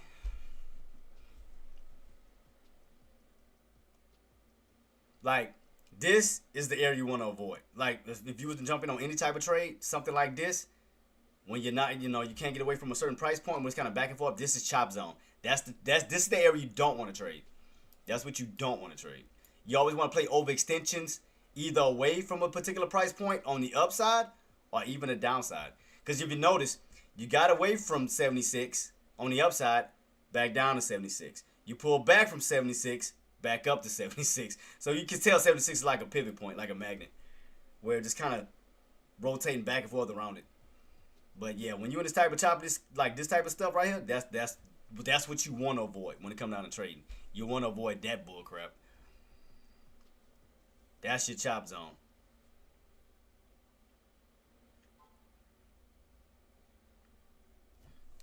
Let me see. Did I get a message? Oh, okay. I mean, look at this. I mean, we still in the same range, guys. Still in the same range we've been in since damn near pre-market. Look at this. Now going into intraday, still the same range. I mean, we cracked out of it, but again, the main thing that held up a strong support was that 87.12. 87.12 held up a strong support. That's the only thing that's in the way of you getting down to that 84. Is that 87.12. You can crack 87.12, yes, you can see 84. But right now, that's gonna be a strong safety net for those buyers until you can have some strong sellers come in and take it out. That's going to be a strong safety net for the buyers, because you notice every time you bounce to it, pull back, bounce to a pullback. It's like the minute I said it, look, let me see. It's like the minute I say something, like I swear to, like the market hears what I'm saying. Okay, if the market hears what I'm saying, then do what I needed to do on Apple then. All right, yank from 76 down to the 72s if you want to hear what I'm saying. Let me see if it works. Shoot. See, it ain't doing it. It ain't doing it. It's like, oh, okay.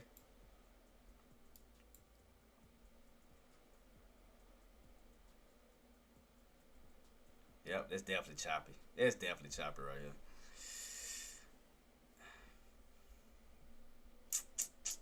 I mean, VIX is still holding. Yeah, VIX is still holding.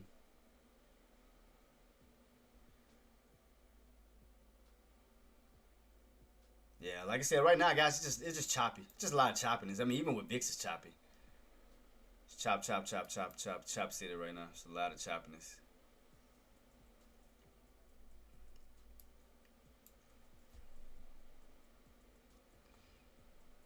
SPY, I mean, you see what they trying to do. They trying to hold two floors. They trying to hold this 87.12, and they trying to hold back up this pre-market lows. They're trying to find a floor somewhere. They're trying to hold up right here. So pretty much this. Your demand zone is right here. So this is where your demand zone is at for the moment until those sellers can crack right through it. So right here be like your demand zone where your buyers keep jumping in at, like are protecting right here. That's your demand zone. Right there's your demand zone right here, guys.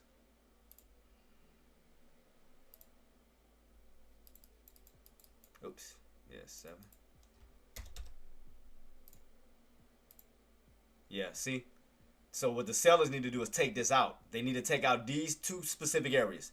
Take out this 85.75 and take out this 87.12 level.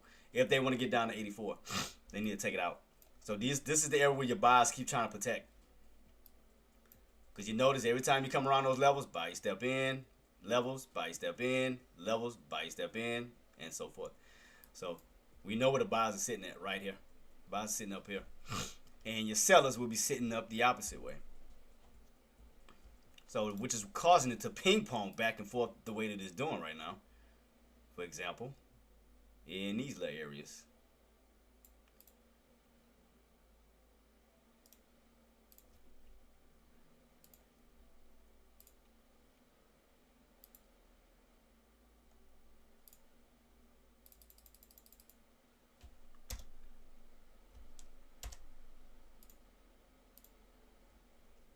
So, see where your sellers are coming in, or where your sellers' territory is, and you see where your bears' territory is. See, sellers trying to go right into the bears' territory because they're trying to take it out, but you got too many buyers sitting right here.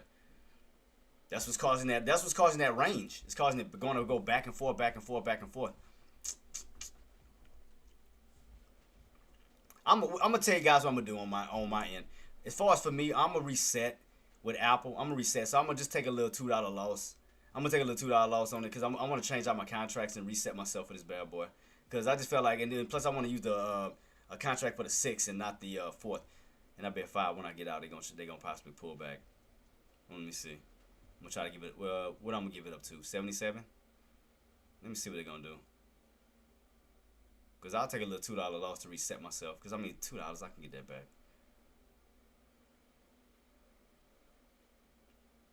They are holding 76. What's up, Mike? What's up, boss? What's up? What's up? So I might, yeah, like I said, guys, I might reset myself. I mean, instead of holding a bag and, you know, I mean, if anything, if they do push back on up, I'm going to look for higher price points, look for it to get oversold again, and then just reset myself for a better contract. So instead of holding this bag, because, again, the fact is we stand above 276, that's going to be an issue for me. Because I would need to crack underneath 276 down to the 274s. That's what I would need. Like I said, I kind of messed myself up because I had the wrong damn contract starting off. I had AAPU instead of just using the regular AAPL, and that was my fault. I don't know why I thought it was gonna. I wasn't paying attention to the spreads on the contracts, and that's what messed me up because the spreads were so far out. I couldn't get my orders filled. I was like, you know what? I'm gonna just stick with it. All right, let me see. Before I jump out, let me see. Are we gonna fall back on these 76 again? Let me see what the 76 is gonna do, man. This shit here is crazy. This is insane, man. This 276 is just it's nuts right now. See, 276 still holding. See, SPY look like we falling right back down. Falling right back underneath, boy. I told you it's gonna be choppy today. After those big moves, it's chop city. I mean, what else can you say? It's just gonna be a chop fest. It's nothing you can say about it. I mean, now we're starting to pull back down. You got you got VIX going back up. So you put them back down slowly, back underneath the 88.75 once again. So basically putting you back down into this range again, this bottom range. So what we're going to need to do is crack 87.12 in order for us to get towards that 84. And that was what? Yesterday's lows. To get towards yesterday's lows. So we're going to need to crack this area successfully in order to get back to these bottoms. Right around 86 to 84. And see, this is still... Yeah, this drives me nuts. I'm going to be in chop zone. I can see this right now. It's chop zone right now. Yeah, it's definitely chop zone right now. Yeah, I think I'm going to just reset for right now. I'll just take a little $2 loss and just, instead of again, and reset. Because where are we at right now? Yep, so we're above that 76.50. Yep, 76.50. So let me go ahead and shut it off. Alright, so I went ahead and took it. Guys. So I just took a little small,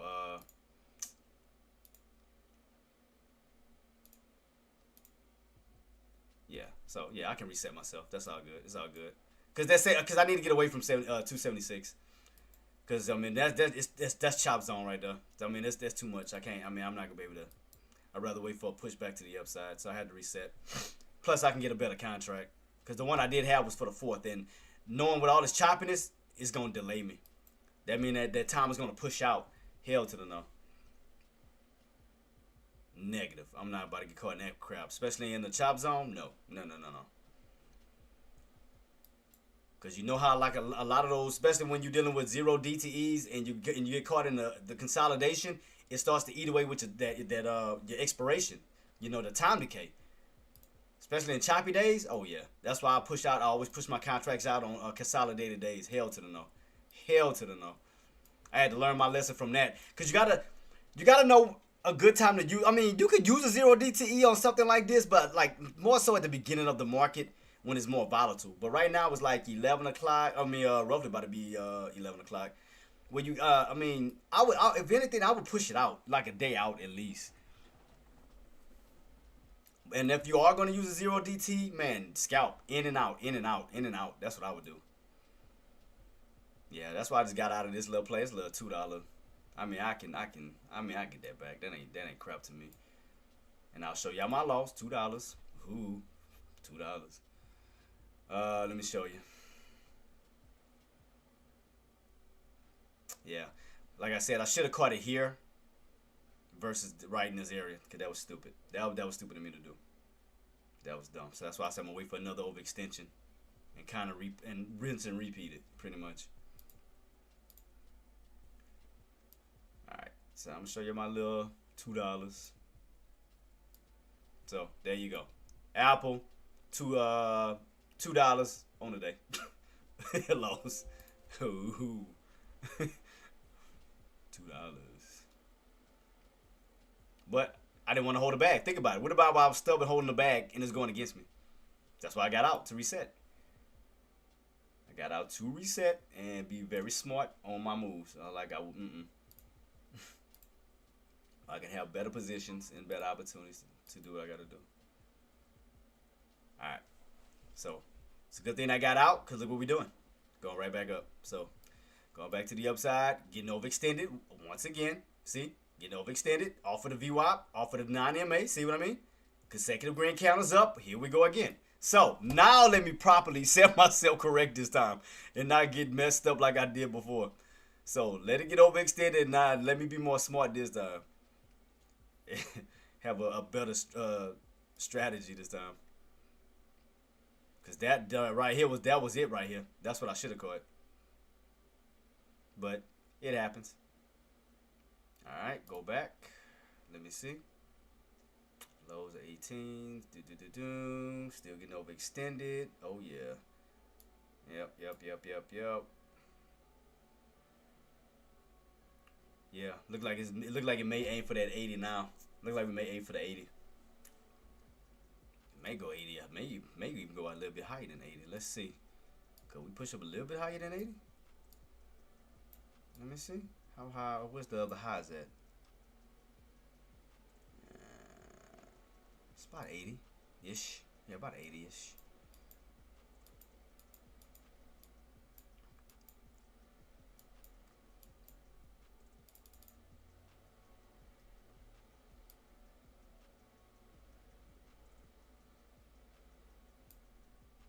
And I'm gonna tell you another reason why I got out.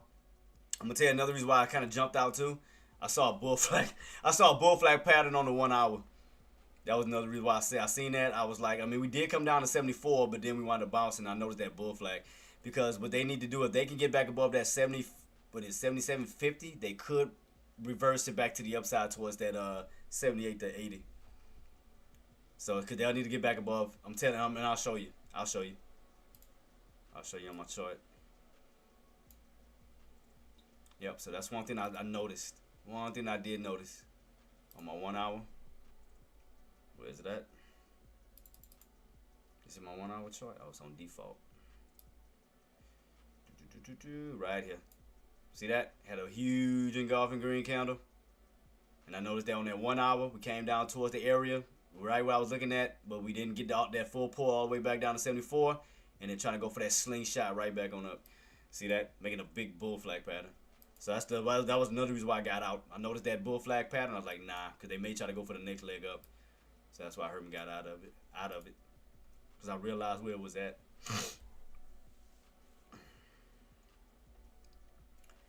Alright, let's see SPY once again. So what do VIX need to literally break to get this full drop? Okay, we get above, what, $19? Yeah, get that break above 19. Well, what I'm saying, we can come out of this area. IWM Queen, let me see. Yeah, see right here. Like I said, as I mentioned, guys, if those buys get above that 77.50, they got room to flip it back up towards the upside of like 78 to 80, where they can literally flip it back this way. That's why I got out. Like I said, once I know that bull flag, I was like, oh hell no. I did because it went past me. I just noticed it. I had just noticed it. That's why I had to hurry and get out. Let me see, IWM. Oh shit, where's my I closed it, didn't I? My 1 hour time frame, didn't I? Crap. Hold on, Queen. Let me I accidentally deleted my chart. Hold on. That was a mistake. I did not mean to do that. Do I got an extra 1 hour chart laying somewhere? Let me see. Yeah, I do. Got an extra one laying around. Hold on, Queen, I got you. Cause like I said, all you gonna do is be in a range. It's gonna be a lot. It's gonna be choppy. It's gonna be chop. Cause again, you got buyers protecting this area. You got sellers protecting this area. It's gonna be in a chop fest. It's gonna be in a choppy position until we make the next move. That's it. But I could have caught it. Like I said, if I would have been having the wrong stupid contract, I would have had that, man. That was my fault. Grabbed the wrong damn contract. Alright, how low could we go? Where we at right now? I mean, you got 260s coming up. How did these move? By $2 increments too? So from 260s down close to the, well. Let me see, Queen. IWM. I mean, it's gonna kind of somewhat follow. I mean, you went up as high as what, 64ish, 64 plus, then back on down towards the 62s. So yeah, okay. So as long as they stay on the 62s, they do have room to pull back down to the 260s. And then from the 260 down to the 258s. I mean, because it look like it is starting and it is turning. I mean, because you are underneath all indicators. I mean, you are falling underneath all indicators. You underneath the VWAP, your 9. I mean, look right here. You got all red candles in a row, Nadia. Even on the 1 hour. 1 hour red candle, another hour red candle.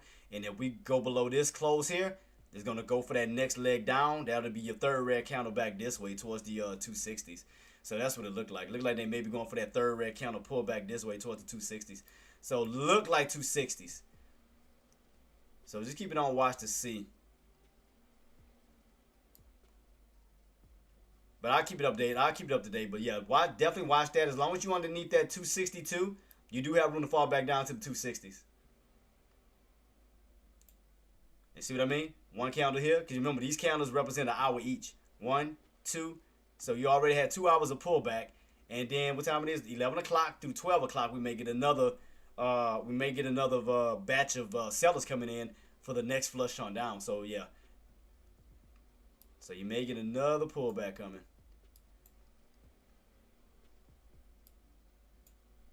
Yep, if I would have caught this move this morning, I mean, man. But I got so caught up on Apple. I got caught up on Apple. Apple just, I mean, because I seen the opportunity on it. I mean, like I said, my first attempt, I thought we was gonna push up all the way towards 280. That's what I was waiting on. I was waiting on 280, but then it dropped at 278, roughly 279, and pulled back. So it messed me up by $1, by a whole $1. That's what messed me up the first time, because I had everything sitting up here at my 280s, and it dropped right around close to 279, and then dropped immediately. I tried to go not SPY. I'm sorry. I tried to go for Apple at first. Man, I had the wrong contract. Now, also, I'm not gonna even lie to you. I messed myself up. I should have just stayed on SPY the whole time. I ain't gonna lie. I mean, don't get me wrong. Apple did have a good opportunity for the downside because you did get overextended. The thing about it was, I think I had I had my contract set too high. I had it for 280. We ran up as high as 287. 278.81, and then pulled back on down. So I had it up here. So it missed me by damn near $1. It messed my whole game plan up. So and then I tried to go for a 276 down to 274s, but 276 held, which messed me up on that note. So yeah, my whole Apple thing just I tried to do it. So I took a little $2 loss, because I mean, I wanted to get out of this little consolidated area, basically with 276 is holding, because it's like all it's doing is rotating around 276, 276, 276. So I just left it alone. And it's like, all while dealing with this, I could have been focusing more on SPY, but yeah. I still think Apple gonna try to push up towards that 70, back up to 78 to 80. I think it's gonna still try to continue its way on up. But if it pull back underneath 76 after I done got out, I'm gonna be pissed off. I swear. I'm gonna be highly pissed if it finally now go for that pull after I've been waiting on this crap. I swear to goodness, I'm gonna get pissed off. Oh, I'm gonna be hella pissed. Yeah, if it finally go for that pullback that I've been anticipating. Oh, let me see something.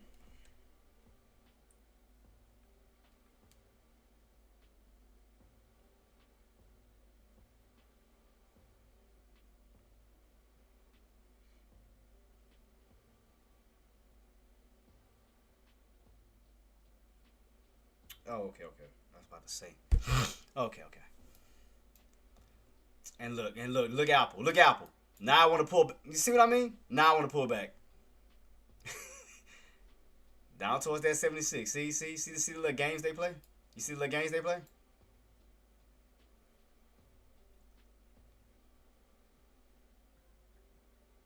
Now I want to pull back.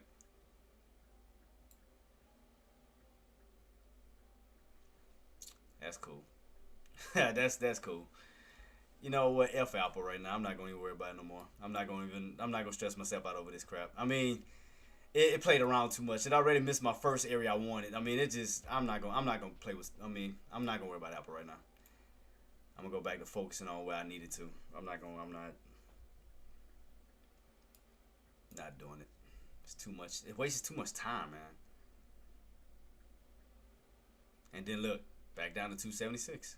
I'm not going to keep fooling with it. That's why I was trying to go for an extension away from this bad boy. But if I swear, if it start cracking 76 down to that 74 on what I wanted, I'm gonna be pissed off. If it finally go for that crack back this way, I'm gonna be, man, dude, I'm gonna be highly pissed. After that's what I was waiting on the whole entire time.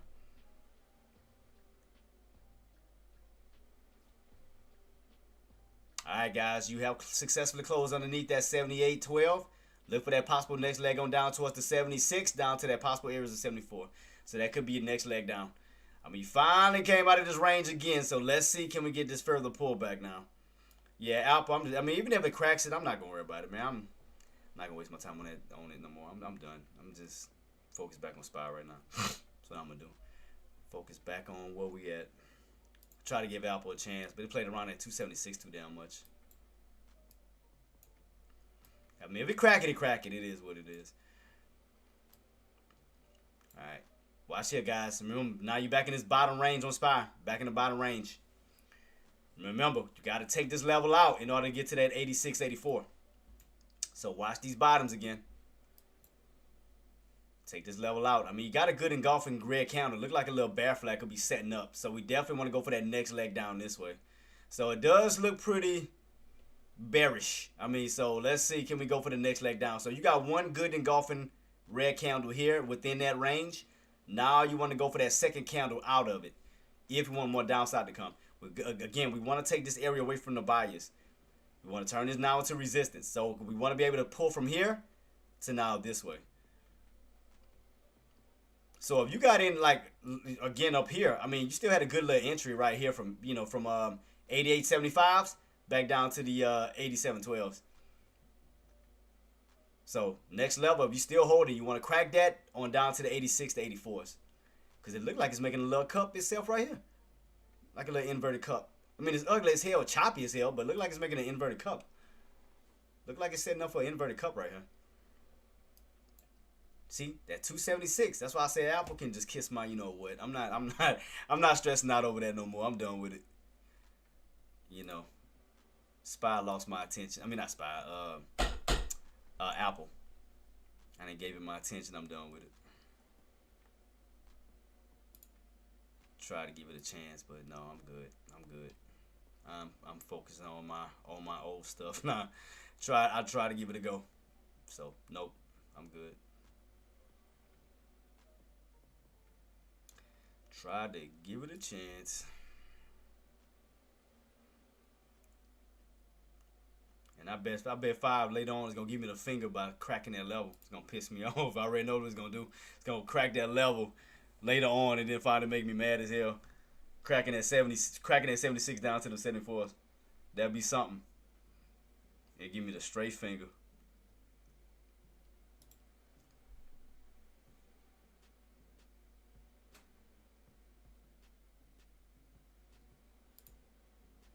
Okay. So watch this level here, guys. So we got, let me see, what time it is right now? Yep, so that should be the next leg down underneath that 87.12. We should be pulling back down towards that 76. That should be the next one. That should be the next leg down towards 76. That should be the next leg down. Let's see, can we get it? Because that means that VIX needs to break. Let me see. So much choppiness is so crazy. I'm gonna say 1950. Bump all that. I'm gonna say 1950. If VIX can push up towards 1950, then that should go for that pullback down towards 86 on SPY. So that's what I'm gonna just say. Bump all that. That's too much. It's just trying to, you know, keep everything like jotted down. It's just too much. Too much. Let me see. What was that? 1927. That was those highs from what, last week? And then from there up towards 1974s. Okay, that's why I got that price point. Okay. So this level up towards this level, and it's still looking bullish. Well, bullish on the put side, but bearish on the call side. You dirty son of a... You better not crack it. I swear, after you do all that hell you just put me through with that, you better not crack 76. You better hold it and go back up. All that hell that it put me through. It better not, I swear it better not crack it. It better not crack it. I'm going to be pissed. It better not. Let me see, what my other baby doing? My old stock. You already know what I'm about to say. CRWV, what are you doing? You fell from what, 92 to 87s? Let me see. That's crazy. I haven't watched CRWV all day, and that's like one of my favorite scalping plays. Where we at right now? 87s. We fell from what, 92s? Man, even that was hella choppy. Good lord. Choppy ain't even a word, but that looked like Apple is about to set up for the pullback on one. We're gonna see, cause it looked like it's setting the pullback down that way, underneath that 76. I swear, if we do, I'm gonna be pissed off. I'm gonna be hella pissed. Let me see. All right.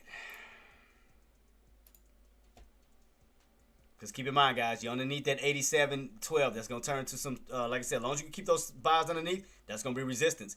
Now you're going to focus on the downside this way. As long as you keep those buys underneath, keep them underneath, keep them underneath. That's the main, that's the name of the game. Keep them underneath that price point. Turn that bad boy now to resistance for that possible pullback this way now.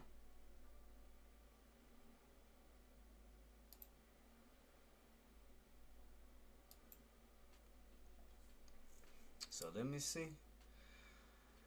Okay, where we at? So I'm looking at all these. Like I said, see what I mean? But Apple, see how much it's playing around 276. So I'm like, it's just too choppy, man. I can't. I just, that's why I had to let it go. Until we get overextended again, then yes. Other than that, I'm just, as long as you keep playing around 276, I'm not going to even worry about it. I'm not. There's no point of stressing myself over that bull crap. So I'm gonna try to find some other stocks to try to deal with, man, for the time being. Doing lunch, what I can kind of just play around with. Let me see, CRWV. If we do crack 87, where could we pull back down to on that one? We still holding 87, that's why I haven't jumped in yet. Oh, look at that! Look at that push on SPY. That's those 11 o'clock buys coming in. 11 o'clock buys. Let's see. Jeez Louise, that push came out of nowhere. That was crazy. 11 o'clock buys. That's my weak contract.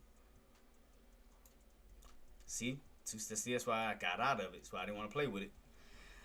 So I got out of it. I was playing around too much around that price point. I couldn't do it. Drive me nuts. Drive me absolute crazy. Where's my But yeah, like I said, I mean, I missed it. Like I said, I mean, I messed up this morning on Apple because I grabbed the wrong damn contract. That's what messed me up this morning. But I would have had it again had I would have went in with the AAPL contracts instead of the AAPU contracts. I would have had that short right here because I mean everybody heard me planning on taking it, and well again I was anticipating 280, but we didn't get to push all the way to 280 because it shortchanged me by $1 and then started dropping, so that messed me up right there too. And I had my line, everything ready.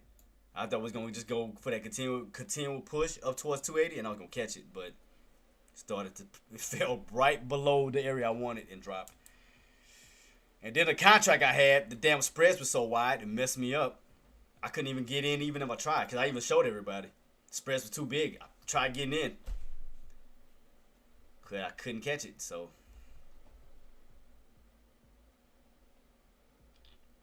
Yep, there go your buyers. There you go, your buyer. 11 o'clock's trying to push that bad boy back up. Oh yeah, and that's what I need to look at. Let me check my 1 hour on CRW. Let me see on and like I said, the reason why I was liking Apple because Apple was overextended, and which we did get the pullback. CRWV. Let me see.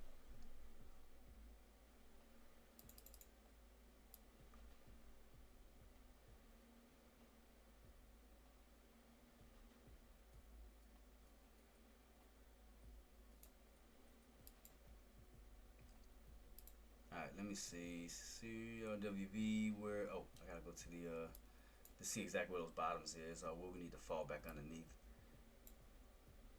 That 192 would have been good. Let me see where the bottoms were. Damn, even those got 184s.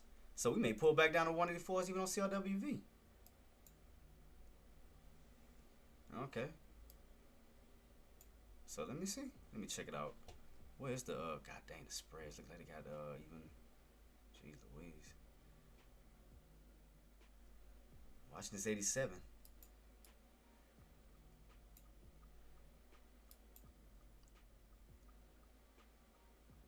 I'm not chasing these bottoms. Like I said, we can crack 87, then I can see some more pullback coming on it. But I'm not chasing as we at these bottoms right now. I'm gonna wait.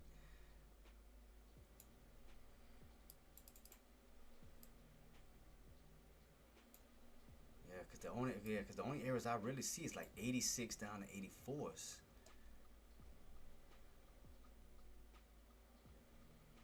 That's why I told you guys, like choppy days like this, man, these are days you really want to avoid really trading as much. Like it's the truth, like especially like if you didn't catch the beginning of the market, we have a lot of volatility.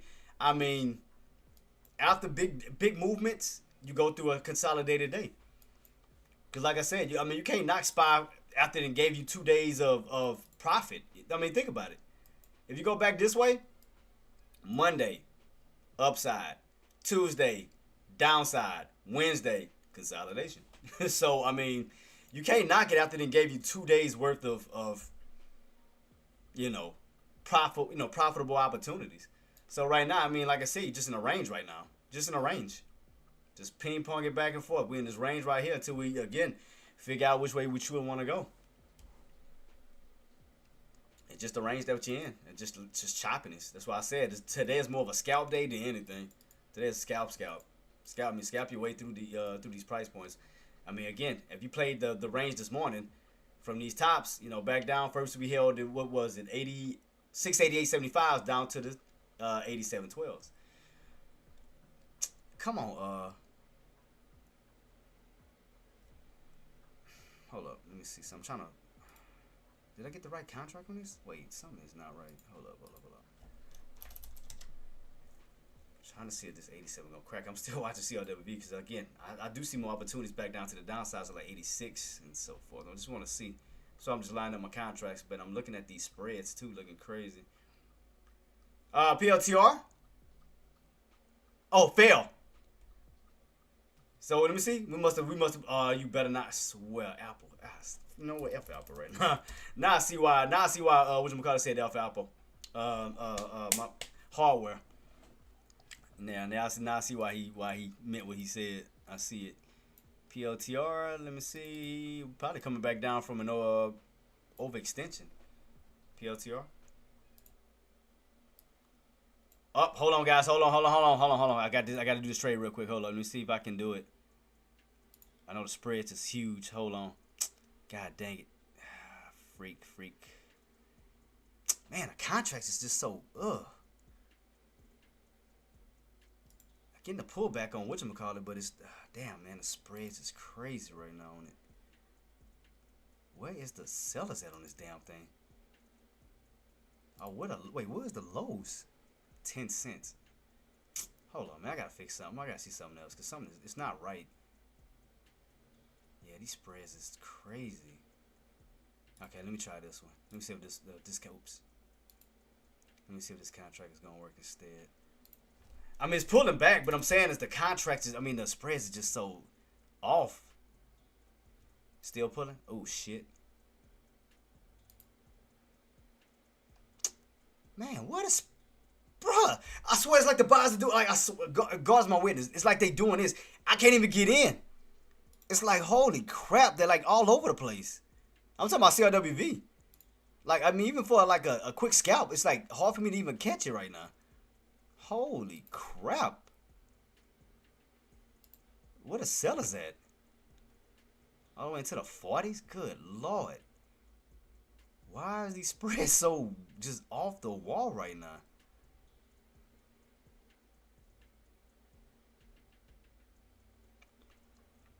Goodness gracious. All right, there we go. It's pulling back with SPY.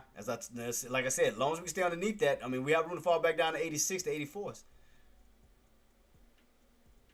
Good Lord, these spreads is ridiculous. Holy crap. We try 75, maybe. And we still pulling back on it. I'm just trying to go for like quick scalps on these bad boys, but the spreads is like, it's ridiculous. Like, the spreads are ridiculous. Like, I'll show y'all. If y'all think I'm lying, the spreads are just, they do it all. Watch. I'll show y'all. They think I'm BSing y'all. Watch. I'll bullcrap y'all night. I'm lying? I was at, what, let me see, 673s. Let me see where they at. Buyers. See? Them spreads is crazy. Some good opportunities, but good Lord, the spreads, man, is ridiculous. Like, I can't even catch a decent one if I wanted to.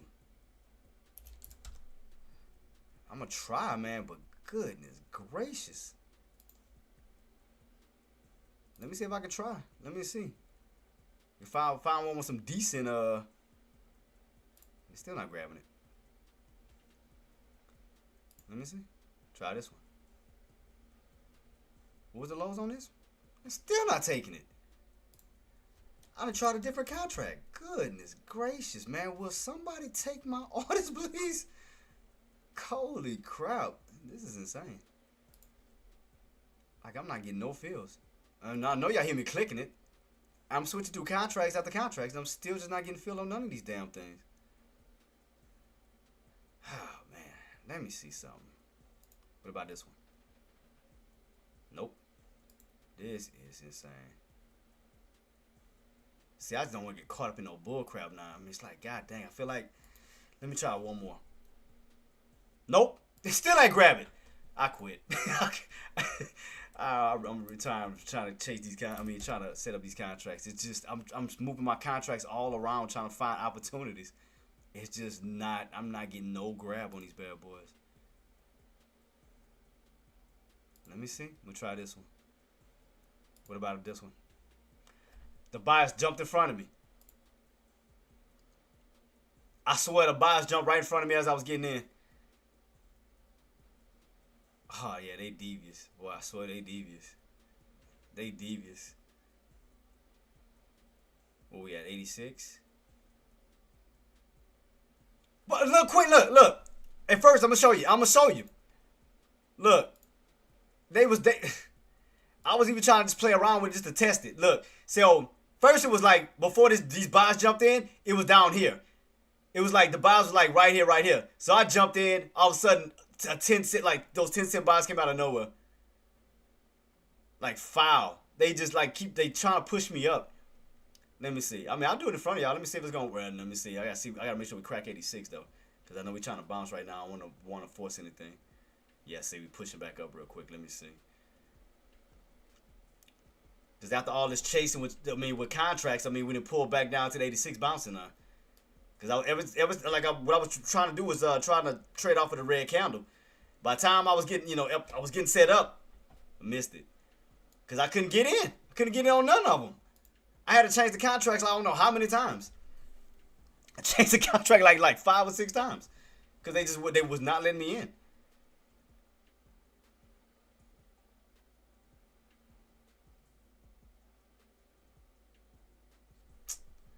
Yeah, like I said, but what I'm saying is, guys, with all that being said, these are the days you want to avoid.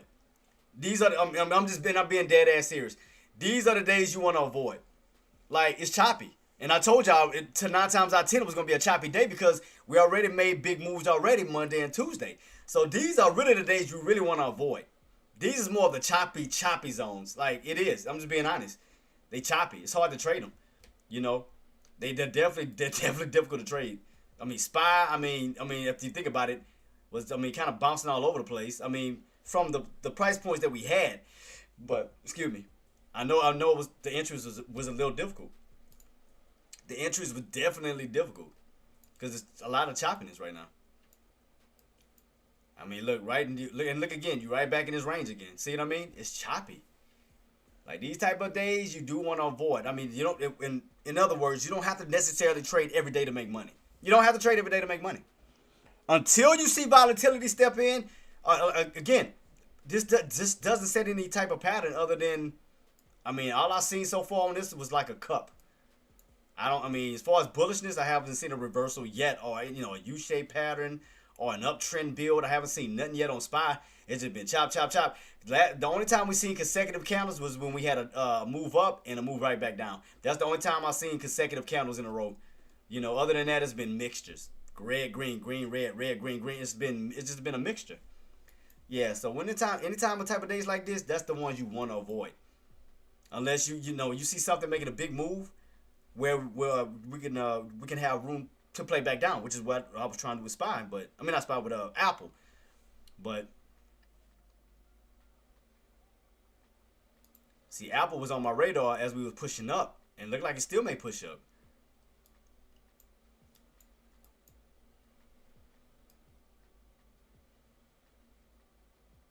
See? I mean, even Apple got like somewhat of a bull flag pattern. I mean, you can clearly see what Apple has. I mean, you can clearly see the pattern on that one, where it looked like we can go up, push up towards 78 to 80. So it does have a setup. SPY does not have a setup. This is the ugliest. I mean, even if we put everything together, I mean, look at this. All I see is one big old cup. I see the bottom here, which we haven't got all the way back down to the 84s. But if we were to fall all the way back down, that'll close out that cup, if y'all think about it. We started from right here, from 84s. We ran up as high as 91.50 up to 92s. It looked like one big old cup. That's what it looked like to me. It looked like one big old cup. So, I mean, in order for us to close this cup, we need to fall all the way back down to 84. That'll close out the cup completely. That's the only pattern I really see. I still see that we're in a downtrend setup. I still see somewhat of a inverted cup still building in a way, because it looked like you're losing value, not gaining value, because it's like you've been falling ever since. I mean, if you think about it, we fell from what, 91.50, came on down. Then we bounced, came up towards 90.50, got rejected, came on down. Then the 89s got rejected, came on down. Then into the 88s. It seemed like we're losing value versus gaining value, if anything. Just looked like it's just still downtrending. Lower highs, lower highs. It looked like it's just still creating downtrend after downtrend. So what I'm thinking is, I know it's going to be tough to read. I'm going to tell you right now, sellers going to need to come in aggressive on this move. What they're going to need to do, if that's the case, if sellers going to continuously pull, what I'm saying is, if this bad boy doesn't break out, buyers don't push and get back above that 88.75, being underneath it, what sellers need to do is create a bull trap. So that means every time we push up, we pull them right back down. Push up, pull them right back on down. Push up, pull them right back on down. Why? Because you want to turn support into resistance now that we're underneath it. So you see, when we're on top of it, we bounce. Now underneath it, we want to reverse it. We want to make a cup right here. So this is what we want to do. So the game plan, if things go according to plan, if we do have enough sellers to do this, this is what we want to see happen coming up. This is what we want to see. Oops, my bad, guys.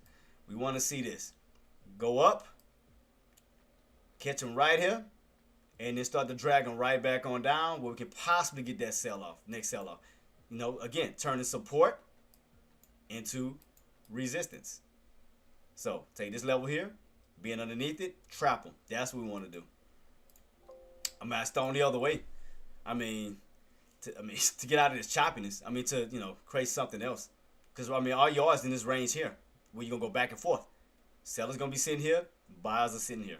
It's back and forth, back and forth, back and forth. That's all you're gonna keep seeing. Today is just a choppy day. It is. It's just a chop day. Chop day. And like I said, and what I'm saying is, Nadia, Aussie, and the rest of you guys, like, even looking at this, you can avoid these type of days. Like, you don't have to trade it. If you see something like this on SPY, look at something else. Because, there's no pattern forming. So look at other stocks with opportunities. You got Apple still holding up pretty decent. You got Microsoft. How are we looking on Microsoft? Microsoft still looking pretty decent. Get that break above 418 up to 420. So that's still holding up pretty decent. And so forth. But when you see this, I'm telling you, it's gonna mess with you emotionally. I'm telling you, because I've been down this route where all I was focused on was SPY. So all I'm doing is watching this choppiness. But there's other things around SPY that's making moves and it's going past me because I'm too caught up on this. It's like being a security guard and you're looking at one monitor while the criminal is behind you making moves. It's kind of like that. But yeah, but watch this area. But as I told you, today was gonna be a lot of choppiness. It was gonna be a lot of choppiness. That was gonna happen. Because again, you can't blame SPY after two big moves, Monday and Tuesday. A huge move up and a huge move down. And if you think about it, even during those moves, you consolidated. You still consolidated. The only difference is when you went up, you consolidated doing post-market and pre-market. So that's the only difference. See? When you ran up, this is where your consolidation was. Post-market, pre-market, then you got to pull back. And then you got this dump right here. Post-market, pre-market, and then you got this little dump on down. So, I mean, you already had a consolidated move here. Ran up as high as 91.50. Then you got that pullback down towards 87, which is creating somewhat of a what? Cup. I mean, you can clearly see it with all days together. Look at this. That looks like a cup. That still looks weak. Like, we can still crack that 87.12 back down this way. I mean, it still looks weak. I mean, to me, I think so. I still think it looks weak. I'm going to just tell the truth. Well, I still think it still got put opportunities. Man, this damn thing, man, I'm still chasing. Let me see. This going to be... Still not taking none of my orders, man. This thing is pissing me off, I swear. I've been trying to get any of these trades, man. I mean, I've been trying to, man. It's just... I've been going through contract after contract trying to go through these damn spreads, but it's like... I'm just not catching no break right now. Like, no break at all. Let me see. Still not grabbing none of my orders. Swear. What's the lows on this one?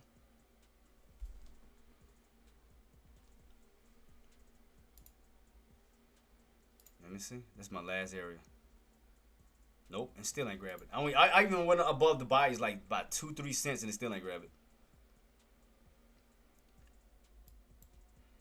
Let me try it again. Nope. Still no. I mean, it's like they got hidden buyers all over the place. It's like every time I get in, buyers come out of nowhere and pile in and like right where I'm at. And 86 is still holding. So, yep. Like I said, just a choppy day today, guys. Just take your foot off the gas right now until we get a decent, till we get confirmation. It's gonna be a lot of back and forth. I mean, it's just the truth. It's reality. I mean, look right here. Tops, your bottoms. I mean, you can clearly see, that's where we at right now. Because we haven't successfully cracked all the way through. Because every time we try to crack, we go back up. We haven't successfully broke up through. Because every time we try to break out, we come right back on down. So it's just back and forth in this range. It just, you have days like this. I mean, it's just consolidated days. You can't force it. These are the days to not force. Don't force these type of days. If you don't have a setup or see a setup, don't force it. Don't force it. Just don't force anything. Because normally when you go into a consolidation, it's setting up for the next move, whether it's up or down.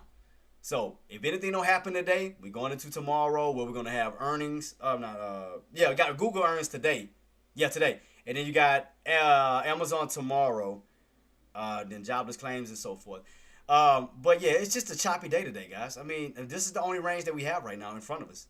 Like I said, we came down as low as close to low to the 76s. 86. Then back up to 87s, right back in this little pocket. Right back in this little pocket again. I mean, to me, it still does look downtrending, but we need to get those. We need to get those counter closes. Is what I'm saying. We need to get those successful red counter closes back underneath where we can get this pullback down to 86, down to 84. But right now, it's just like you just ping pong it back and forth in this little range. It's like you can't successfully stay out of this range. It's like sellers will try, but then buyers will find a way to go right back into it because they tried it multiple times. I mean, look how many times sellers try to get out of that range, buyers buy right back into the range. Try to get out of that range, buyers buy right back into it. We need to successfully stay out of it, where we can create more areas, where we can create more lower opportunities. Because other than that, you're gonna drive yourself crazy just going back and forth in that little range. Because it's a little range. It's gonna be a hell of a put. A scalp, but that's about it. It's gonna drive you nuts.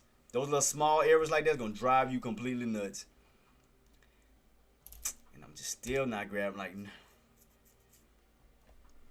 CRWV. We are cracking 86. I'm looking for 80. I got 84 next. 84 down to 80. 86 down to 84s. But my orders, I've been trying to get in on this damn thing for the longest. I'm just not getting no orders filled. And I've been watching CRWV, but ever since I've been talking, I just have not been getting filled. Swear, I have not been getting filled. I've been going in different contracts. It's just, I don't know if it's just the volatility on these contracts. They just suck right now. I'm just not getting no love on this, at all. None.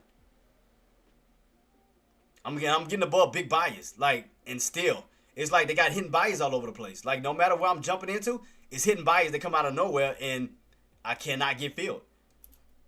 It's like literally driving me insane right now. And I didn't try it on multiple contracts. It's like they just keep, like, they just hitting. Because they'll have like a batch of buyers, right? Like, let's say 18,000. I'll get in above them. Then a whole batch will pop out of nowhere where I'm at, and then it'd be like another like 20,000. Like, they hitting. Like hitting freaking buyers all over the place, and it's hard for me to even get in these damn plays. And I'm still pretty. Y'all hear me clicking it? See? And let me see. I'm gonna try to do one for example.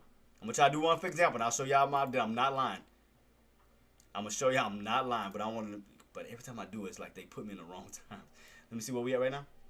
See why? See, they moved it up right now. See, before it was at 10. See, they didn't moved it up. So let me see. I'm gonna try 12. Let me see.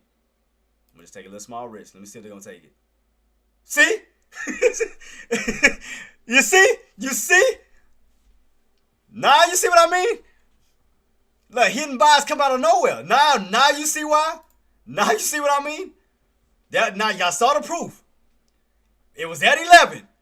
I got in above them buyers, and 16,000 came out of nowhere. You see, I told you I wasn't lying. Man, it's driving me nuts. But at least I know I was trying. But man, it's like all these hidden buys are all over the place. Like, I cannot get filled. And especially, like I said, on choppy days like this, it's the worst. Because it's just, I mean, look at it. I mean, yes, we on a downtrend, but I mean, just look at this. It's like you damn near gotta wait for green candles to step in to get good, reasonable opportunities to go in on CRW. It's like you gotta wait for green buyers to get bought, to get caught, then pull back. Buyers to get caught, then pull back. Buyers to get caught, then pull back. It's just, but it's just so much choppiness all over the place, man. It's just too much choppiness. SPY, I mean, slowly trying to fall out of that range, down to the 86, slowly. Let me see. What's what VIX doing? What is VIX doing? See, VIX is still holding. Like I said, I want to. We get that push up towards 1950, up to close towards 20. We should be getting that pull back down on SPY. We should be falling back down towards the 86, 84s. If that bad boy can go for that breakout, 24 to 1925 to 1950. See, right now you're getting a little bit of a pullback, but if it go for that breakout up towards $20, we should be yanking back on SPY momentarily. We should be pulling back. Oops, yeah, my bad, guys. Yeah, we should be pulling back momentarily. Cause I mean, look at this. See how to go for these big opportunities on. I mean, and don't VIX look like a cup and handle pattern down there? Don't it look like an ascending triangle squeeze setting up, coming up? Look, you take these two bottoms. Don't it look like an ascending triangle pattern about to get ready to set itself for a possible squeeze up? You got U-shaped pattern number 1 right here, and you got U-shaped pattern number 2, and it looked like a higher low is building on VIX. So that looks like it could be setting up for a possible squeeze coming.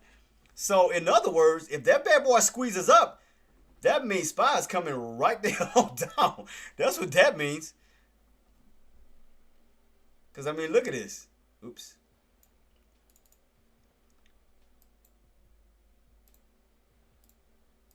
Look at this. U-shaped pattern number 1. U-shaped pattern number 2. Doing what? Building a higher low. Look like an ascending triangle. Forming on VIX. Take these bottoms. Boom, boom, boom. That look like an ascending triangle pattern to me on VIX. That look like that bad boy's holding an uptrend. Trying to get his way back up towards those 20s. And look what's happening. I told you. Because that bad boy looked like setting up for a squeeze. It looked like setting up for an ascending triangle squeeze on VIX. I told you. I saw it setting up. So we should start to slowly pull back then. Because that bad boy looked like a cup and handle. That looked like an ascending triangle pattern. Looked like it wanted to squeeze. I see more downside. Look like it may be set up on SPY coming. Yeah, CRW, man. It sucks, bro. It just, yeah.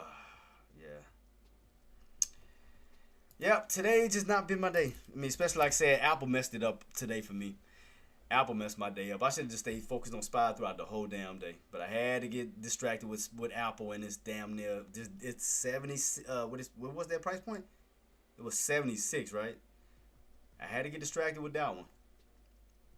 I had to get distracted.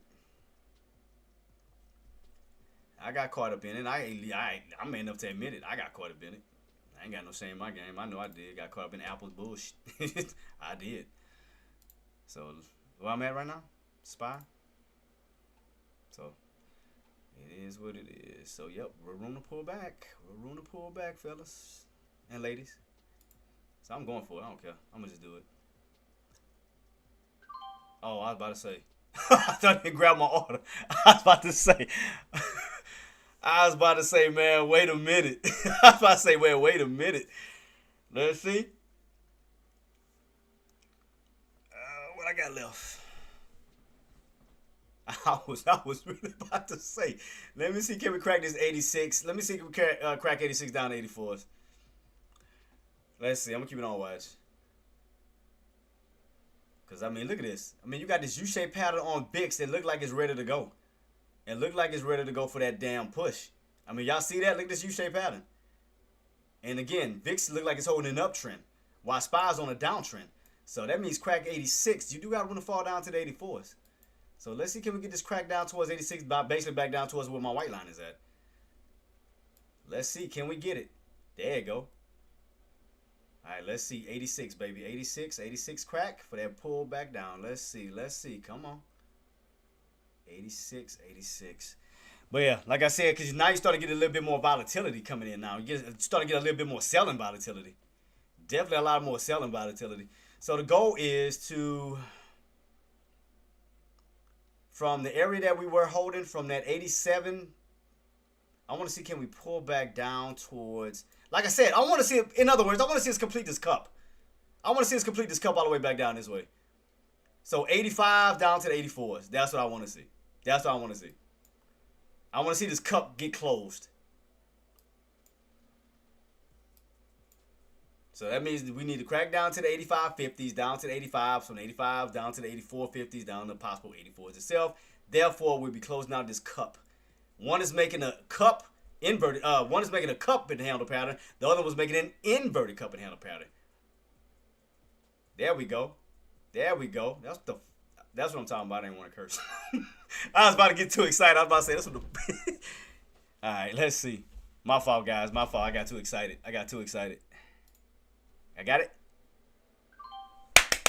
Let's go. All right. Now we back in route. All right, cool.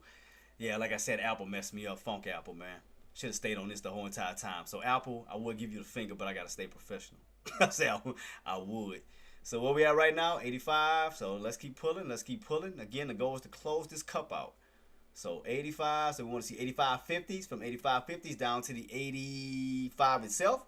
And we'll be getting closer and closer to these bottoms. And that should be causing VIX to go on this nice little U-shaped pattern push. So keep it on watch, guys. There we go, big sexy. Come on, 85.50, baby. 85.50. Come on. Let me stretch it out a little bit so I can see the prices completely. There you go. See, 85.50. You want to crack 85.50. From 85.50 down to the 85s. So now y'all see the price points after I stretch the price, stretch it out. So 85.50s down to 85s, from 85s and so forth. So yeah, back down to those old lows from yesterday. So I want to see, because basically it's a cup. Nadia, it's a cup. It's an inverted cup. All you're doing is the goal is to close out the cup. You already started right here. The goal is to close it out. And bam, you're underneath what? 85.50. See that? See what I mean? I told you a pattern's going to form in some type of way, and I told you it was in a downtrend setup. Man, I knew something was coming, bro. Oh, man. Holy heck. That drove me crazy. Good trades, though. Good trades. We still kicking it. Still kicking like Jack and Chan. Wait, what the funk did I just hear? Oh, I still got some good ones. Where we at right now? 85. 85 what? 30s? Good. Go into down to 85s itself, because we want to close this cup. Out. We're not too far from the 84s. Close it. That's what I'm talking about, baby. Close them out. Close them out. Close them out. It's hard to yell when the let me see. All right. Yep. Doing a nice green and red move. Back on down. Closing out your cup, baby. Come on. Keep on pulling. Keep on pulling. You still got room because right now, I mean, look at VIX. VIX still got room to still push towards that 20. Keep on going. Keep on going. Don't give up. Don't give up. 85.50 down to the 85s. All right.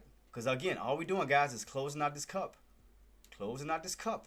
That's all we doing. Closing out a cup. And what is going to put us back down to?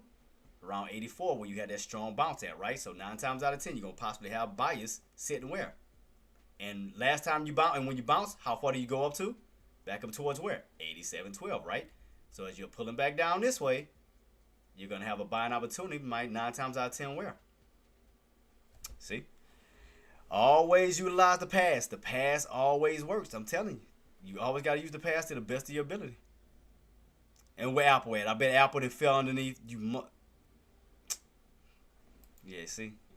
I'm not even playing with Apple. It finally fell underneath that 76, didn't it? See? See? All them games it was playing with me earlier?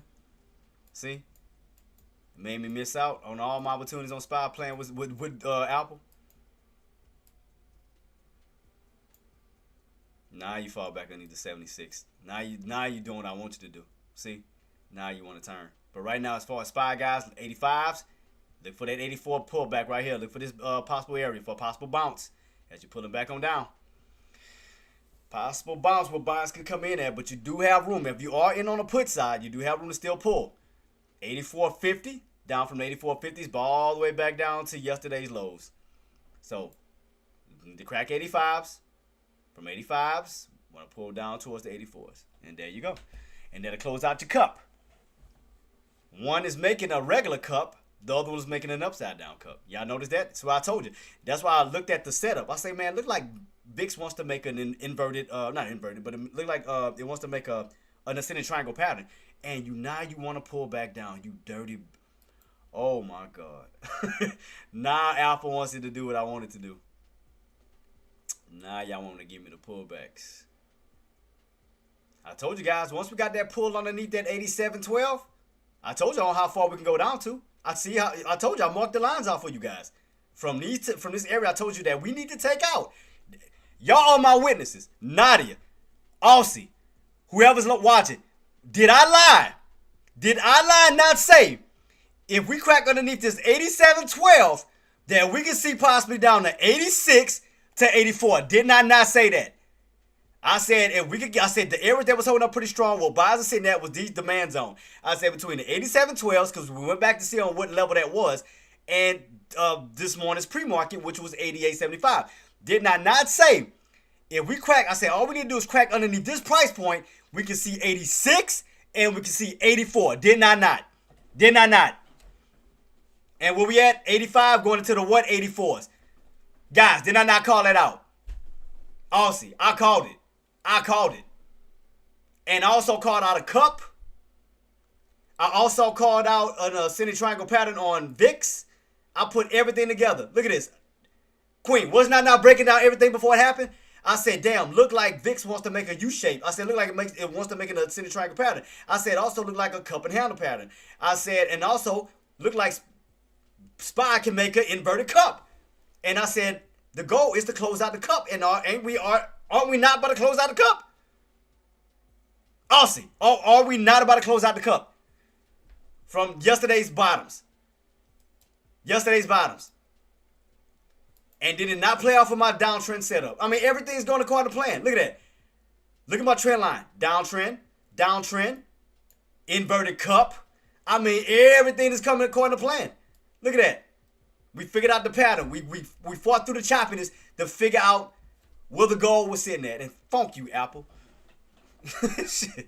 Had me waste all. Man, look at this. Now you want to pull back to where I want you to pull back. Man, go yourself. Piece of shit, Taki. Got me cursing now, man. SPY, I mean, because if it wasn't for Apple, I would have been killing SPY a long time ago, getting caught in all that choppy crap. Apple was the worst because, I mean, it wouldn't let go. I could have been just trading SPY the whole time, just scalping that one. So from this point on, Apple can kiss my Apple. That's all I'm gonna say. Apple kiss my Apple. I'm going back just focusing on SPY. I tried to give Apple a chance. I thought we was gonna pull back when I needed it to, but it didn't. It's pulling back now. That's not Apple. That's CRWV. But y'all know what I'm talking about. Shoot, got my nerves bad right now. Look at this. I could have been trading. Like I said, I would have been in SPY a long time ago if I wouldn't have been playing with Apple. I would have been killing that crap. And look at this. Closing out the cup. Closing out the cup right back down to these bottoms. There go your cup. Inverted cup. Boom. Boom. There go your cup. Now, are we yet overbought? No. Not yet. So, how much further? Oh, well, we got to hit 80.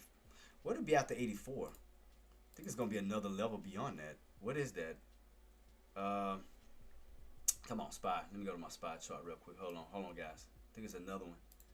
What is that next level, possible level? If we were to get a strong pullback below 84, would it be the next strongest? Where we at right now?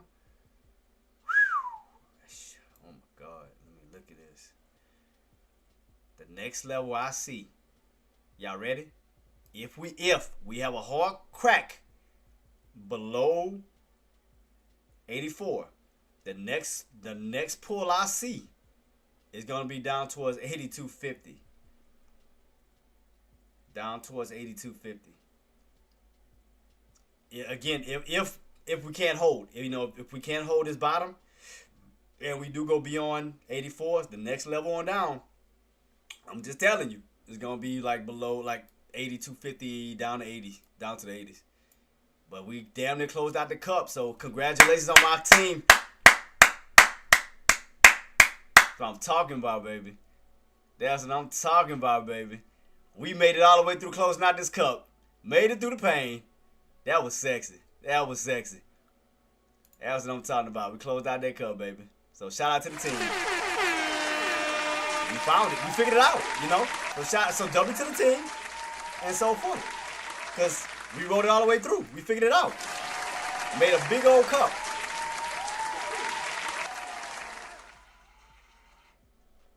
So we got that pattern out the way. So that's 1 cup, 2 cup. So how many cups did we make? That's what, the second cup, right? Oh, wait, also, is that getting off a head and shoulders pattern too? Almost. Shoulder, head, and shoulder. Like one big old head and shoulders pattern. And all your bottoms are all the way. So the next one, that's going to be what, Monday's pre-market bottoms. That's all the way down towards 81.90. So that's the whole entire channel. Oh, so I already got the price. I already got my line set up then. From bottoms all the way. Damn, so we done fell from these tops all the way back down to where we started? Good Lord. Yeah, but I do see a big old, like I said, look at this. Boom, boom, downtrend setup. And again, all you do, guys, is just take your days and put them together. This is yesterday's setup. This is today's setup. Created a what? Downtrend setup. Look at that. Right across the board. Downtrend setup. Clean to the whistle. Look at that. Still downtrending. Still downtrending. So how we looking like? So how is SPY looking like on a 5-year chart then? Are we still Are we still in some type of thread below that red trend line? Starting to see a red candle on that. Man, look at that typo. Look at that. That misprint. Jeez Louise. Is that like they trying to say something? But yeah, so far. But what I had set up, look at that. Still have not held above that trend line. Look at that. Last time we hit that trend line, guys, it was when? 2021, 2022. We hit that trend line. That's when we had that bearish sell-off in 2022. And look right here. We hitting that trend line again. Now, will we fall all the way back down? No. You're going to encounter some areas first, of course. You get a pullback. The furthest we pulled back down before that breakout was 650. And then from 650, then you go back down to that breakout level, which would be a good, strong, good buying opportunity, but I don't think it's going to do it just yet. Not yet. I think it's still too early. I mean, but that trend line is holding, guys. I mean, it's still holding. We've been talking about this line ever since we've been on top of this bad boy for weeks and weeks. Because you got to remember, each candle represents a week. So look how many weeks we've been talking about this trend line over and over and over and over. And look, we still haven't crossed it. So, man, this is insane. There go your bounce, guys. Your bottoms. I told you. Bottom bounces. Bottom bounce. I mean, like I said, it's not hard to read this, man. Take your time and understand how to read this, man. I mean, understand the psychological movements, your bottoms, your tops. Again, I took VIX into consideration. I made a pattern for you guys. I told you guys it looked like we was on an ascending triangle pattern that looks bullish while the cause looks bearish. So, wow. I mean, then think about it. Look, Aussie, Nadia, watch this. Watch this. Let me show you another trick. Look. Hold up. Check this out. Look at this. Oops.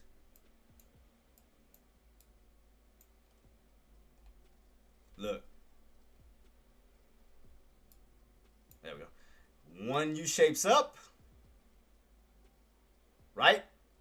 And the other one arcs on. Look at that. Look at that. One a downtrend. And the other one is an uptrend. Look at the difference.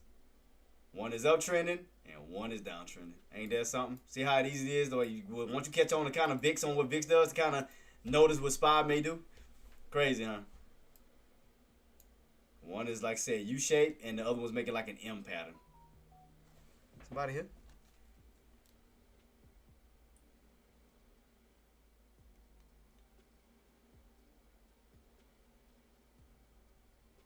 What time it is? It's about to be 12 o'clock. I'm going to soon take a little lunch break, guys. Well, matter of fact, what time it is? 12. How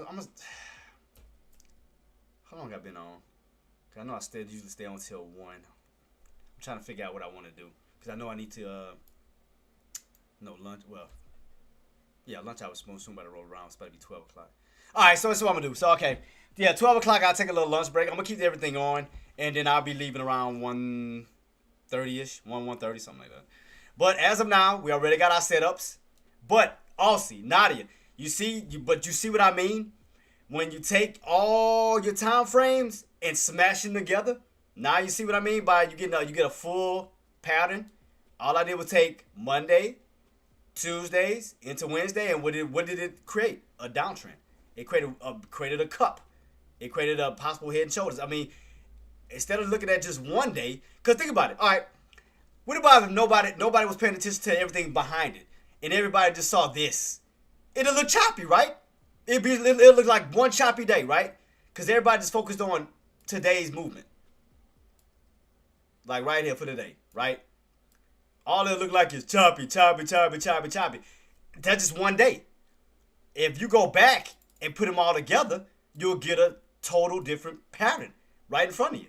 Go back a little bit, put all your days together, and then what do you get? I mean, look at the rotation. Boom, boom. And then right here, went from an uptrend to now a downtrend. Now you know where your bottoms are located, even looking in the past. Boom, boom. Where your body's bouncing at, what I told you. From 84 back up to what? 87. So, I mean, think about it. It's just, once you start to identify yourself with all that, man, that's how you get so comfortable with trading instead of hesitating a lot. Because all you did was rinse and repeat the bottoms. Think about it. When you bounce from these bottoms, what did you run up to? 87.12, right? When you came down towards 84, where are they pushing back up to? 87.12, right? Rinse and repeat. So stop overthinking. Like a lot of y'all, stop overthinking. Stop overthinking. Not just that. Stop piling too many too many charts, stocks with yourself. Because I know y'all doing that because y'all be putting out multiple stocks, multiple tickers. I'll focus on SPY, VIX, sometimes Tesla, and sometimes CRWV, depending on what it's doing. But majority of the time, what am I watching? SPY, CRWV, the main ones. And what am I doing? Understanding the patterns within them. That's it. That's how I make trading easy for myself. I'm not looking at this stock, that stock, this stock. I told y'all about this. Stop doing that. Because Every stock has a personality. Think about it. Why do you think I'm so damn near spot on when it comes to SPY? Or as far as my lines. As far as my lines, as far as support and resistance. And breaking things down and telling you guys this. But you was in on a call, though. Wait, I was in on a put. But I was in... See, you was on a call.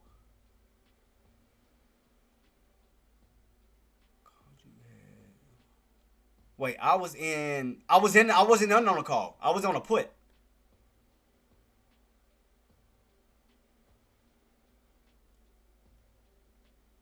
I was in Apple call. You had it on loss?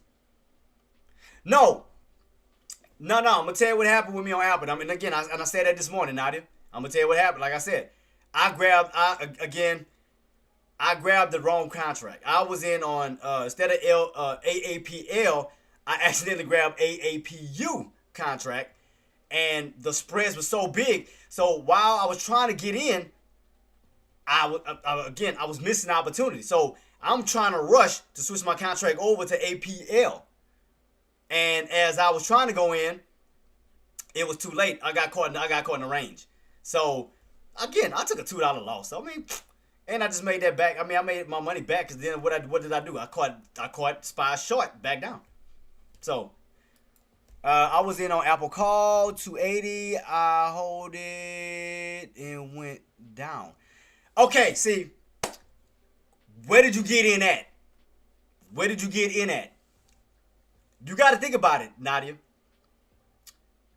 I mean, the Apple moves by $2 increments. So it all depends on where you got in at. You could have, and again, you're going to have some type of resistance before you hit a certain key level. So we ran up as high as 278 and came back on down. If you would have got in at 274s, you still would have made good profit. Say 270, you still would have had a good opportunity. That was $2 up. You got to stop. No. Now I know what your problem is. Your problem is you don't know how to sell. No, and I'm being honest. I love you to death. Your problem is you need to stop bag holding. Stop bag holding. Stop doing that. That's where you mess up at. Stop bag holding. Because $2 to $2 to $4 is still a good profit. Depending on how many contracts you get in with, you still, again, 276 to 278, that's $2 up. That's still a good profit. It all depends on how many contracts or how many shares you have where you can get in and out off of a $2 play. Now, if you go, but you can't be greedy. You can't be greedy. Take profits when you have it. I mean, think about it. That's just like SPY. What I called out for everybody on the bottoms. And look for the bounce. I was waiting for 280, bag holding. I was in. Yeah, but again, you was bag holding. You should have still took profits when you had it.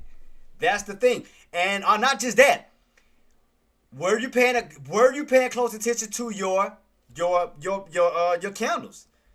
You start to see an upper shadow that we wasn't going towards 278. That we wasn't going towards 280. Right here, we ran up towards 278, 81, upper shadow, pulled right back on down, right here. So right here started to show a little bit of weakness. You start to see a little bit of weakness. So you still could have took 278. You ran up as high as 278.80. You still could have took profits within the 80-cent range down to 278. Look, what you should have did. I'm gonna tell you what you should have did. No. I'm gonna tell you what you should have did. You should have put a stop loss if you wanted to. You should have just set a stop loss that's 278. That still would have been good, Queen. Even if you would have, what I'm saying is, even if you would have got busy, you could have set a stop loss at 278 because you're already $2 up in profit. So if it runs up to 280, you're still golden. You're still golden. But if it doesn't work out and pulls back and it takes your stop loss, you still profited $2. So that's how you got to think about it. And what I said about the bounce, guys, what I told y'all. I said when we bounced off of 284, what did we run back up to? 287. 284, 287. Rinse and repeat. But you notice, guys, all I do is just, man, it's not hard to read this stuff, man. It's so easy. No. And nothing is wrong with that because I sometimes get one-sided too. So, it's not your fault, like I said, because I do it too. When I get too busy or my mind, I'm all over the place. That's why I tell you sometimes to calm down. Like, don't have too many stocks that you're watching. Just kind of have a lot more control because if you're looking at too many things, you're going to miss out on something. Because what messed me up was, like I said, I had the wrong contracts. I knew what I wanted to do. I knew I was going for puts. Cause and like I said, what messed me up was I got caught in this consolidation. That's what messed me up. So I wanted to drop all the way back down to 74, but look what now it gets all the way here. So I got caught up here in this consolidation. But then it finally drops. But yeah, that's why I got messed up. I only lost, like I said, $2. That's why I didn't want to hold a bag, because I noticed where the pivot point was, the magnet, because I started to notice 76, because I was like, we never could get away from it, and that's when it started to hit me. I'm like, there got to be a pivot point, because it's like a magnet. You can never leave away from it, up or down. So I'm like, damn. So that means I might not even get my 74 level. We tried to pull back down, but then we pulled right back on up. So it's like it kind of messed me up. Then it finally pulled back down. It was around 12 o'clock. Then you finally got the 12 o'clock pullback. But yeah, but this is what I anticipated was 74. I just got caught up in this crap right here. That's what messed me up. Got caught up in that one because again, my emotions got the better. And again, I'm man enough to say it. I'm human. My emotions got the better of me, and I could have just waited. And kind of mapped out these tops, look for double tops or something like that. I could have did that first and foremost, and I allowed my emotions to get the better of me, where I could have had a better entry versus where I got caught in at before, where I could have got up here and then played it back down. But it happens, man. I mean, nobody's perfect. We all make mistakes. It happens. But I was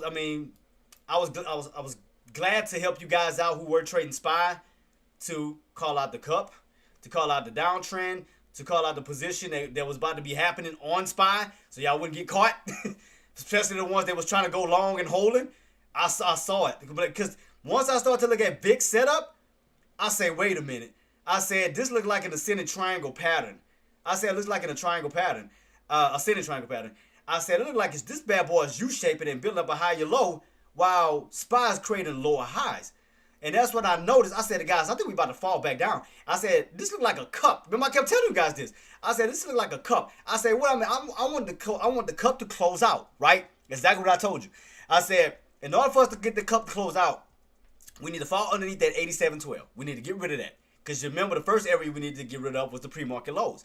We got rid of that right here where I got it marked off at. I said, till then, guys, we're going to be in a range until we make a move either up or down. I said, until buyers and sellers come in.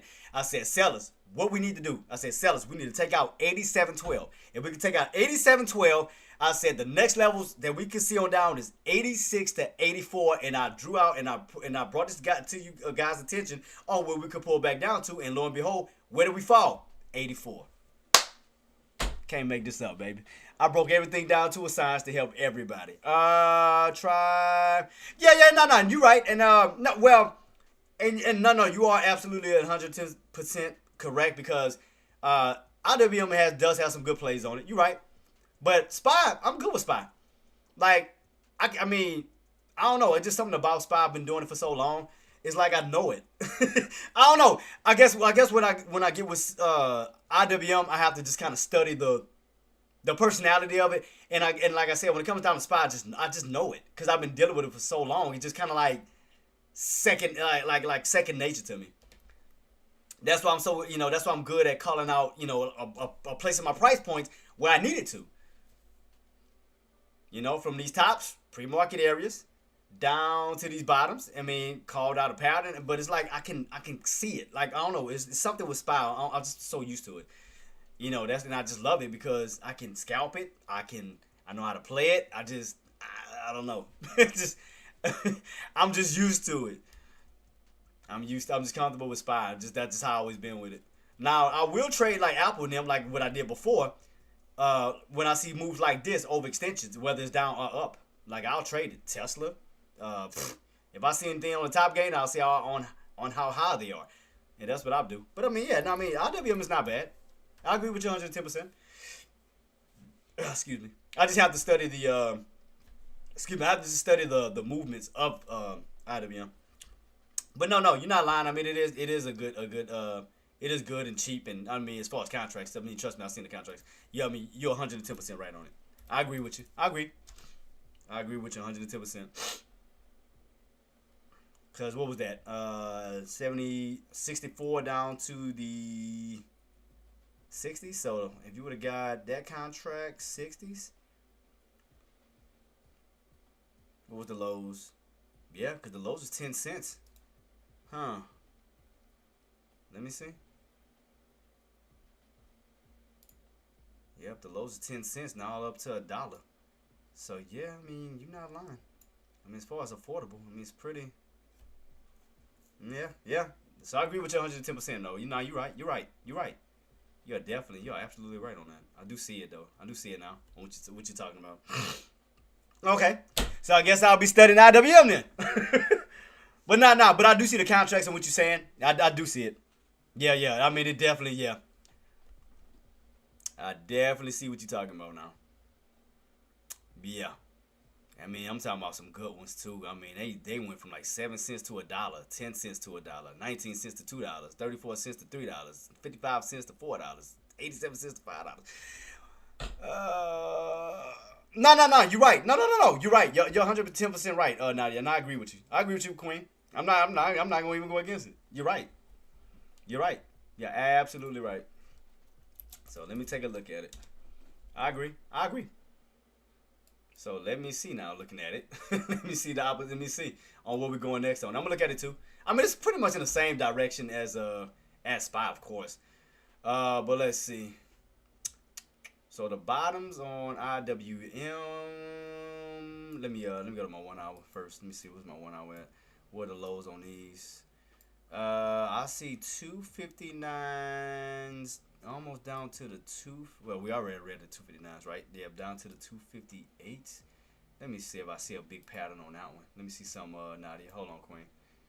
I'm trying to see if I see anything that could stand out. Because the very bottoms on those, we're going to have to crack what, though? So we cracked 258. Down towards that 256.79. Down to 255. So, yeah, look like they. So 258 down to the 256-ish. But like I said, the main bottoms I see is 255. The main bottoms I see is 255 for sure. It's like a bigger area. That was what day was that? Today's what, Wednesday, right? Wednesday. Was that Monday's pre-market area? Yeah, I think that was Monday's pre-market area. 255, and then it ran all the way up to 260. Oh, okay. Yeah, so okay, I do see. Oh yeah. So Nadia. So yeah, appreciate you, Queen. But yeah, I do see what you're saying now. Yeah. It is way. Yeah, I see what you're talking about now. So yeah, I'm gonna have to lock in on it. You're right. I'm gonna put it on my watch list, and thank you. Appreciate you, Queen. Appreciate you. Thank you so much on that. So I got it locked in on my watch list, and it is more money to make on it. You're right. 110%. 110%. So now we just have to figure out on how low. Looking at IWM, how low can we go? And I know that's Tariq's favorite. I know that's his baby. So right here we came down to. So I'm gonna have to create a new chart on this bad boy. I'm about to create a new chart for now IWM. So it ain't gonna take me long to do that though. I mean, all I gotta do is just put it, towards all these old key areas and figure it out. We'll make it happen, Nadia. We'll make it happen, Queen. We'll make it happen. We'll definitely make it happen. So I'll map out everything. So, but let me see. Right now, for as far as yesterday and today, this is our little range that we are in as far as right now. See the bottoms, Monday bottoms is all the way back down this way. See right here. So that means we could have been doing exactly what. God damn, I know I had some more prices down this way. Jeez Louise, the heck is all the way down this way? I don't need all that right now. So I'm gonna light up these for this week on where we at this moment. That's gonna be around. Somebody here? Let me see. I think keep going off.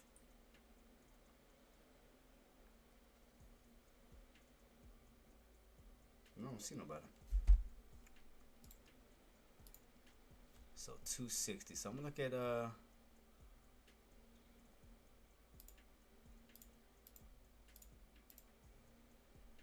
yeah, so that's what I'm gonna be looking at from this point on. Man, I'm not worried about Apple and all of them no more. I'm just, cause it's just wasted time, man. I ain't gonna lie, Apple and them just, I mean, like I said, I could have been killing SPY and them. It just, I mean, I'm not saying that Apple don't have good opportunities, but today, with that consolidation, it definitely just messed me up.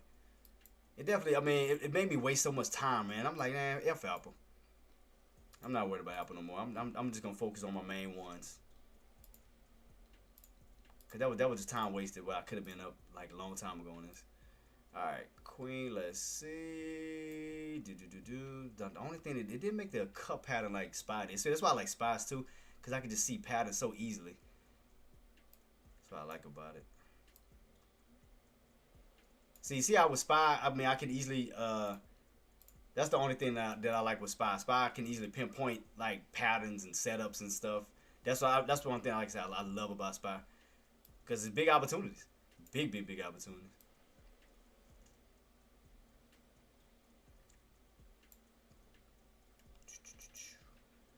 All right.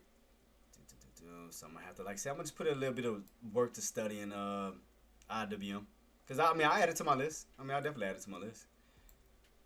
Just to understand how it works, how it moves. Because like I said, versus on how I already know how Spy moves and stuff. I just have to understand how IWM rolls. I guess once I get used to it, I mean, I'll get the hang of it.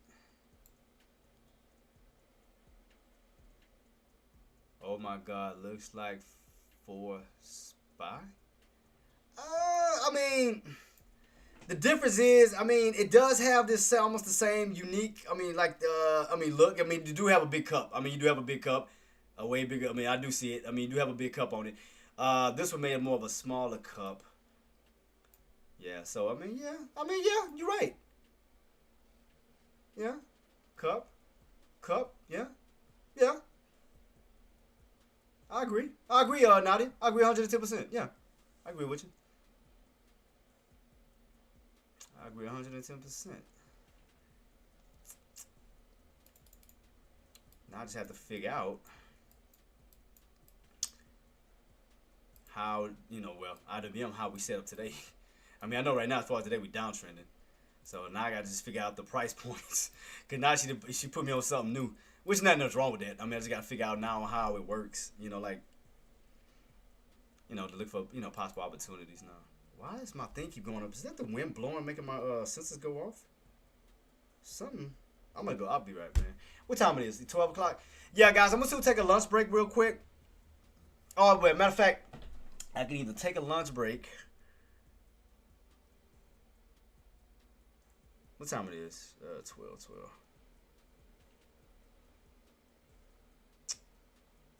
I mean, I could just stay on until 1 o'clock, man. Because I know because I know I ain't taking a break yet. I guess I'll just ride it out. I'll ride it out with you guys till 1. Bump it. I'll ride it out with you guys till 1. And then I'll make my moves. I'll ride it out because I do have to leave today, so. Lunch break, breakfast break. Yeah, I know. I didn't have time. I wasn't going to have time because I didn't have time to order anything. So, I mean, I might as well just hold off. And then, I mean, like I said, just hold off for till 1 o'clock. I'll be all right. Because I want to make sure you guys are good before I even, before I go anywhere. So I want to make sure you guys are good before I go anywhere. I mean, as far as right now, no, I know. Oh, I know it's hard to make money. But that's why I'm just keeping out the patterns. And around lunch hour, this is the best time for me to, like, remap out everything. Again, try to understand my price points and how could it work for me, going into the second half of the market, even going into tomorrow. Like, what moves did we make today at the first half that I can use going into the second half? In other words. So that's what I do for lunch hours normally. I try to pan it out, try to figure it out. I mean, like I said, the good, strong bouncing area I see, like I said, is 256 down to 255. Oh, yeah.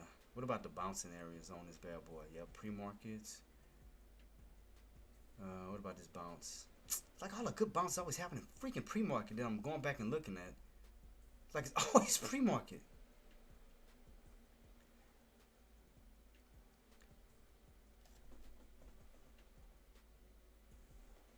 I hate when it gets stuck. God dang it.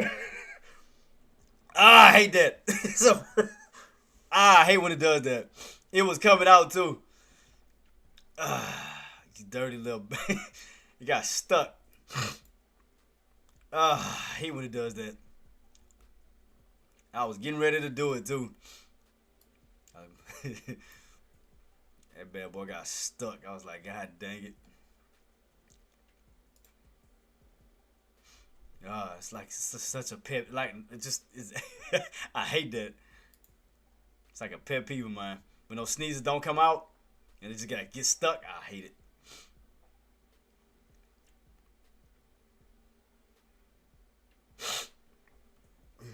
Alright, we are still pulling back down. SPY still pulling back down. Still got this cup pattern still forming.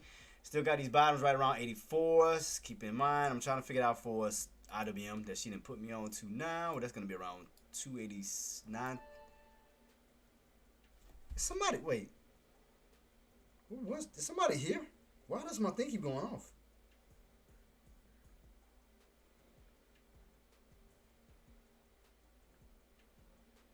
I don't see nobody in my... There's nobody in front of my house. I don't know why my thing keeps going off. My camera.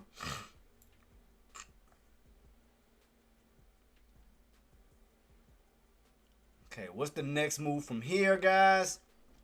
Now you have to understand we're in another range now. We're in this range now. See? Now we're in another bottom range. In between 87.12 and down towards that 84. So now you're in a new bottom range. So it's like you go from one range to the next, but on down. It's like it's just going from one range. We just slowly ranging down. So right now we're in this little range right here, guys. This is the range that we're in right now as far as SPY goes. So yeah, Nadia, I'm gonna study IWM to get a better understanding of the prices. Cause like I said, if I can nail it, I'll nail it. I'll look for oversold, overbought. I mean, I'll try to kill it the best that I can. And speaking of kill, could a bouncing opportunity going into tomorrow be setting up? Maybe. Where's the lows at on it? I mean, let me see, because I might have to move my contract over, because I'm just being honest, I do see. Let me see what I can use. Let me see how the contracts look real quick. What is this? What strike is this? 60. Oh yeah, hold up. Wait a minute. Austin, maybe. I mean, not Austin. Nadia, we may be on to something. Going to tomorrow. Tomorrow's the 5th, right? Still pulling, right? So he's still pulling. Okay. Still tumbling. And I think I told you guys why SPY, because SPY may crack that 684 to down toward that 681. I told you, still tumbling. We still tumbling on down, still tumbling. IWM, if we crack that 680, see, I'm thinking about SPY. 258. We do have room to come down towards that 256 to 250, like 255-ish area. That's why I see a strong bottom bounce at. From what I see on my 1 hour, I'm saying, Nadia. That's what I see. Like a strong, that was Monday's bottoms. Let me see. Let me go back a little bit on the 5. I think it was Monday's bottom. Yeah, Monday's bottom. Yep, right here. Yep, right there. So cool. We pull all the way back down where we are right now. Let me see. Because, I mean, if I can set up for a strong push, I mean, I'm just being honest. I mean, just saying. If we crack below here, I mean, could still be a good scalping opportunity back down to us, Same thing with SPY, guys. You crack 84, you got room to fall back down to 81. So, I mean, still some scalping opportunities. So, that means that VIX needs to get that break above that 1974 and $20 mark back up towards like 21. So,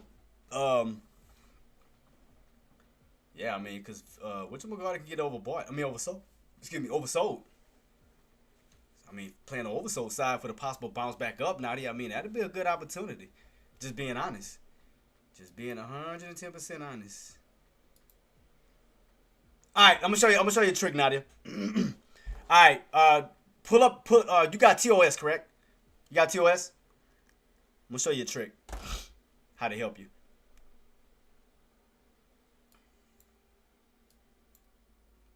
I mean, because anybody can do it. I mean, it's no secret, but I'm gonna help her with it.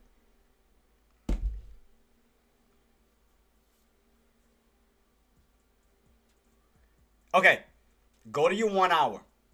Go to your 1 hour time frame. You can use either or 31 hour, 91 hour, however far you want to go back. But use a 1 hour time frame, real quick. I'm gonna show you a trick. I'm gonna try to help you out a little bit, cause I mean, like I said, you always been rocking for me and sending me donations, man, and I'm gonna try to help you through it. I'm gonna try to show you what to do. So let me know when you pull it up. I'm gonna show you a little trick. Still pulling back though. Matter of fact, I need to save this in my list as well. Coming up. Okay, TOS. Okay, you got your 1 hour up. Everything is up, right? 1 hour chart. I have daily 1 hour. Okay, mine's like the ones I have is like a 90 day. Yeah, not like a 90 day, 30 day, whatever. Long as the hour is an hour. It don't matter if it's a 90 day, 30 day, whatever. Look for like I said, me, I normally use a 90 day, 1 hour, and you could change it. You could fix your time frames. You could customize it. You can customize your time frames to whatever you want to change it to. Still pulling on back too. Still putting on back, guys. Still putting on back, cause I still think them bad boys. Yeah, 20. I mean, and you can change that date. What a day is? You can change that. You could change it to like 30 days, 90 days. You know, however far you want to go back to. But with that chart being out, okay, go to your studies. Go to studies. Go to edit studies. It's gonna look like a little what you call those little bottles? Those the like flask that you use in the science room in the science department. Can never think of the name of it right off the top. Here we go. Still put it back, guys. Here we go. Still put it back on SPY, like I told you, 84 down to the 81s, and here we go with IWM. Put it back underneath that 58, back down towards that possible. 55, but we could go down even lower because look like SPY is aiming for Monday's lows. So we go back this way, guys. Right here we had that bounce. That's Monday lows. So that's going to be around the 82, 81, 90. You clear to see it right here. Could be pulling right back down to these lows. I'm there. Oh, go to your RSI. Go to your RSI and type it in. If you can't find it, type in RSI in the search, and it's going to say RSI, and just double click it. It should automatically throw it over into your chart and go to apply. And you can use the RSI for your 1 hour chart. It helps out. Trust me, it helps out a lot. So it helps out with knowing where oversold. Oh, okay, I got you. Can I use it on this one?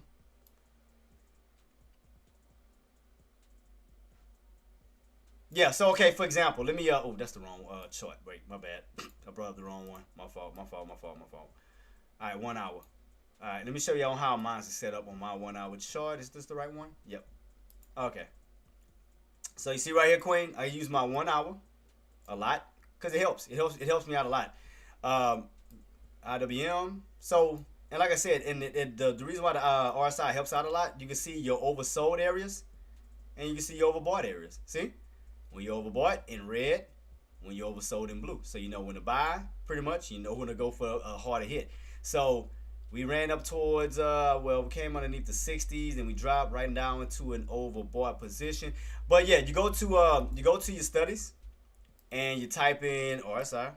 I already have mine in, and all you do is double click right here. RSI, double click, and it should bring it into your lower bracket. And all you do is click apply. Click apply underneath your volume. Put it like in the lower area. You don't have to change nothing on it. Just drag it over, apply it, and okay it, and it should go to the bottom. Mars RSI is 27. I got 25. I got 25 on mine. 25. Yeah, because if you didn't touch your RSI, it should be the same. And man, look at this. I mean, but you see on how clean the 1 hour is? Like, I mean, you can see just beautiful setups, man. You can see opportunities. I mean, once you start to identify yourself with resistance, support, and should be 20. Okay, so we got the same. So 25. Okay. But notice your RSI though, Nadia. Notice when it's in the red, that's the opportunity to go short. Or anywhere in these areas. These are your best opportunities. And then when it's in the blue, those are your best times to buy, which 9 times out of 10 I hate, which is freaking pre-market, because you can see right where I'm hovering at. So in the blue is oversold. Buy, step in right in pre-market. Mother. And then as soon as we go into, well, you had a good sell up right here. That was intraday. That was yesterday. Had to dump on off. You did get overbought. You did get the same exact area. You double top for the little pullback down. But you notice, it helps you out a lot. It helps you out a lot. It helps out a lot. Oh, and another thing too, you can use on your 1 hour. You can use the 200-day moving average too. The 200-day moving average works pretty decent too. See my gray indicator. See that? That's my 200-day moving average. So when you're above it, bullish. When you're below it, bearish. So you can see ever since we fell underneath it, it's been what? Dumping on off, being very bearish. So 200-day moving average, it works pretty decent too. And that's the SMA. Not the EMA, SMA. And I mean, like I said, I love using the 1 hours because it's just so clean and cut. I mean, you can just see everything the way you need to, without to avoid all the choppiness. I can just see patterns and past areas of support, and where I can understand the levels. Like 258s, and I mean, it just helps out a lot. So the 1 hour does help out a lot, a lot. It helps you cut through the all the bull, all the BS, all the choppiness, all the things you can't really see sometimes. The 1 hour cuts through all of that. So that's what I like about it. It's easy to read. You can use that for any. You can use that for any stock, ETF, anything that you're trading. You can use that. It's like to me, it's like one of the best things to use. I ain't gonna lie to you. 1 hour to me is like, it helps out a lot. So at least y'all know something before I head on out. So gave y'all a little bit of gems on that, but I gotta soon be heading on out too. Got about 30 minutes, guys. 30 minutes, guys. 1 o'clock, I'm gonna be heading on out because I do have to soon go. Like I said, if y'all have any questions, comments, concerns, guys, do feel free to reach out to your boy. Let me know what's going on. Oh yeah, damn it, I gotta get the. Are they still talking or are they off? Let me see. For the round table, are they off the round table? Or are they still talking? Oh, just Jenna and Atomic's on there left. Oh shoot. Oh yeah, so I have to wait for them to return back again. So right now, 258. We need 258. Look like a little bit more. How low? I mean, Nadia, I swear you don't listen to nothing I say. I swear you don't hear nothing. I swear going one in out the other. After I just said we could possibly pull back down to next. I said Monday's pre-market level. I said that's gonna be next. I told you. I said we crack 84. Next level we pulling back down to is gonna be 80. Right around 82, 91, 81.90. Back down to these bottoms right here. See? Look where these bottoms are located. See? We almost there. So from 84 is down to this 81 level. Because that's Monday. That's this week. So we gotta pay close attention to this week's movement. So this week's rotation has been from, if you want to round it, 682s up to pretty much, what is that? 680, 698s. So I mean, look at the rotation. Look at the whole entire rotation. So even with me taking this all off, look at the big channel. Look at the big entire channel, Queen. Look, from here, I draw it out. Bam. There go your channel. Bam. See that?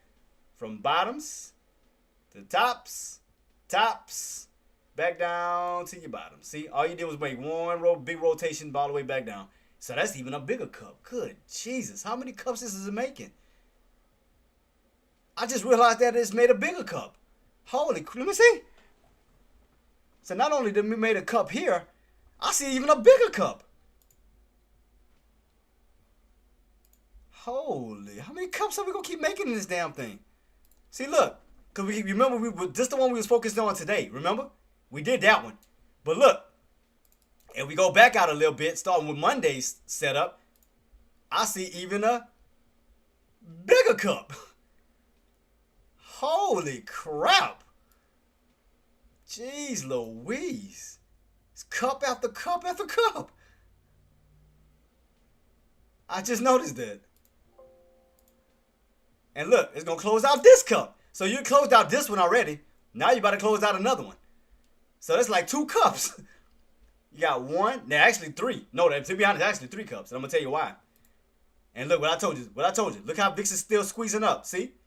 Still squeezing. So we're pushing towards an area of... we're going to get overextended on that one coming soon. So that means that let's SPY get overbought. Oversold. While VIX get overbought. So let me see. Let's take a look at that real quick. VIX, where you at? How far are you going to continuously push? How much room is left in the tank on VIX right now? See, we getting overbought. See, we into some high levels, coming up to some high levels, up towards that 21. See, as high as 21. As high as 21. I think that's the highest we've been higher than this. Let me see. 21 is that level that we need to break because it's creating that big ass U-shaped pattern, and then you got these highs this way. Jeez Louise. Good Lord. Let me see. I mean, for sure 21. I mean, to get the ball rock and roll on that. 21, I can see that pushing. I'm talking about VIX. Because all these other highs, I mean, that's all the way up towards like the 20. So 21 going to be first for sure. 21 is going to be first. On how high we can push up to. 21 is going to be first. So I do see 21 coming up. Well, we're not too low. We're not too far from it.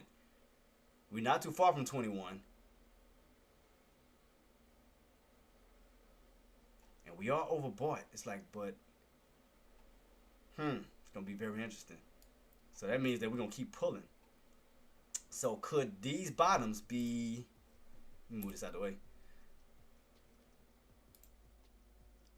Yep, and we coming right back down to this bad boy. And we're going up towards 21. So that one up, that's going to be equivalent to SPY's bottoms. If this area is going to be topped out.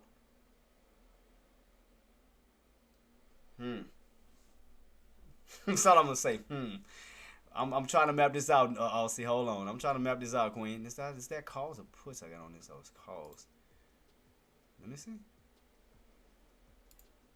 I mean, I'll test it. I mean, to see if it'll work. I mean, look at this. SPY still pulling back down to those lows again. And y'all can tell me if I'm lying. I told you we was gonna close out a cup. I told y'all. And SPY, right with my trend, right. All my price points is always accurate. Look where VIX is pushing up to, right towards my red line, and look where we pull them down to, my white line. It's like, oh man, boy, now you see why I love making lines. It's so accurate. It's easy to help. It helps out, man. It's easy to read. It helps out a lot. A lot. I know people make fun of my lines, but them lines come in handy. I mean, say what you want, but them lines come in hella handy. Hella handy. And there we go, still with, man, that's crazy. I mean, look at that. Ascending triangle squeeze, man. If I wouldn't have showed y'all guys that, y'all would have went blind going in for longs and getting y'all asses blown out the water. Y'all would have got blown out the water if I would have brought this. All right, let me ask y'all this. If I wouldn't have said anything, how many would have saw that pattern? Cup and handle pattern. Ascending triangle pattern. If I wouldn't have said nothing on VIX at all, even SPY, cup and handle, I mean inverted. If I would have said nothing, how many of y'all would have saw it? Don't even lie. Tell the truth, shame the devil. How many really would have said that? 21, told you. 21, can you do something for me? I'm trying to figure out what these bottoms. I mean, I know right now we still got these bottoms on SPY, and we hitting that 21. We hitting that 21 on VIX, and I know we still pulling back on. But no, but that's the thing. But no, not it. That's what I'm saying. That's why I say take the time to put your days together so you can see things that you may not see before. And that's all I do, Queen. Like with VIX, that's a 5-minute time frame. All I did was just put my days together. Monday, Tuesday, Wednesday, and where we at. And all I did was make a pattern. Like, that's it. And look at that. And, oh. God dang, I would have still been holding that. Jeez. See, that's why I said if I wouldn't have been playing with Apple, I would have been on spot. Man, dude, I would have killed that. That's why I said I'm not watching Apple no more. I'm not watching Apple no more. I'm nah. It made me waste too much damn time. That's why I'm not watching Apple no more. I'm done with it. I'm focusing on my main ones. I mean, now I'm adding IWM to the list too, though. But we still pulling back. About to close out. Now about to close out this cup. Now about to close this cup out, guys. About to close this one. I'm just trying to figure out where IWM bottoms. I mean, the only true bottoms I see is all the way back down between like 258 down to 255-ish. See, we didn't crack this area already. So we fall them down into a new zone. And now, I mean, like I said, the bottom is all the way down towards 55, 56, 55, somewhere like in that area. So could we pull all the way back down to these levels on, not, but SPY's, excuse me, SPY's already hitting this level. Damn, boy, this thing is dumping. That would have been another good opportunity. Man, guys, you got to think about it. That's still another $10 drop. That's still roughly $10. If you would have caught these tops and just been riding this down, that's $10. Just like this big move here, it's another big move. It's like they just keep presenting themselves. They just keep presenting themselves over and over and over. It's crazy. I'm trying to figure out where those bottoms at on IWM, Nadia. I'm trying to figure out. I mean, I know SPY's already hitting it. I'm trying to figure out what those IWM bottoms is. I'm trying to figure it out because I know we cracked underneath that 258. I know VIX is still going up. Damn, VIX, where are you going? You're creating a new high. Are we going up to 22, 21.50? Or are we going to start the pull right back underneath this 21? Because we are hitting these bottoms. Guys, I mean, we are hitting these Monday bottoms on SPY. See, we are hitting Monday's bottoms. I'm just letting you guys know. We are hitting Monday's bottoms. Now, we're buyers hold. I mean, we could we push? If VIX goes back underneath that 21 and yank, SPY should be bouncing. But we're going to see. Because now we down to the 82s. Holy crap. Because the only other level on down is going to be 80s. Because, I mean, that's your last line of defense. Keep you in the 80 brackets. 250. I got, I got a little price point right by. That's why I haven't added yet. I'm still trying to see. I was trying to figure out where the bottoms was on it. Because, I mean, there goes SPY bounce that we just talked about. Boom, there go your first bounce. Right at Monday's lows. I just told y'all that. Monday's lows. Boom, boom, boom. I was trying to figure out where IWM lows are located. Exactly. Because I think the Monday's lows on those are all the way back down towards 54 though. See? SPY hit his exact bottoms. Monday bottoms. See, IWM bottoms is all the way back down towards 54. And we ain't nowhere near that yet. I mean, will it take some time to get there? I mean, I know we still got some room to still fall down to it. SPY's already hit his little bouncing target right here. So that's already hit. Now we fall below that. How much lower can SPY go? Good Lord, let me see. If push came to shove and we crack that level, I'm trying to figure out, guys, is we still pulling back. Like, what is the level below that one? Jeez Louise. But watch this area first. Before we jump the gun, watch this area first. Because again, now you'll go from the 81 now back up to 84. So again, all you're doing is playing the rotations. You go from bottoms to tops, tops to bottoms. Now you're in this range. I told you, going from one range to the next. So go from these bottoms, rotating your way back up to those tops around 184. That'll be your bounce. Let me see. Good Lord, what is the next? I might have to dive into my 12-hour chart just to see. This should be the key about possible bouncing level right about here. But if we crack that, eesh. I mean, the only damn, I don't even want to tell y'all what the other area is. I see. I want to tell y'all, but y'all wouldn't believe me if I told y'all where the next possible bouncing level could be. And I mean, I'm not even making this up. I'm telling y'all the truth. If this level doesn't hold, okay, I'll write it out. Where the next possible level could be. Going off my chart on what I see. If we don't bounce, next possible level underneath that level that we at right now would be, I'll draw it down. That'll be down towards 76. There you go. That'll be down towards 76. So that's the areas I see. That's where your next lows will be. That's the levels. Let me see. Me go back and double check that. Yep. Yep, 76. What's the low? 75.88. 75. Yep, 75.88. Down. Yep, 76. Yeah, right where I have my right where I have my price point at. Yep, 75.88. So 75.88, 76, somewhere there, bracket. So right now we bouncing on top of this one first. Man, if this one goes up to 84, then get rejected at 84, then pull back. This is, I'm saying if. I'm not saying it's gonna happen. Right now we focus on where we at right now is 690, 681.90 up to that 694, 684. That's your range, your new range at these bottoms, tops, bottoms as of now. But if we crack, you got another layer to go down.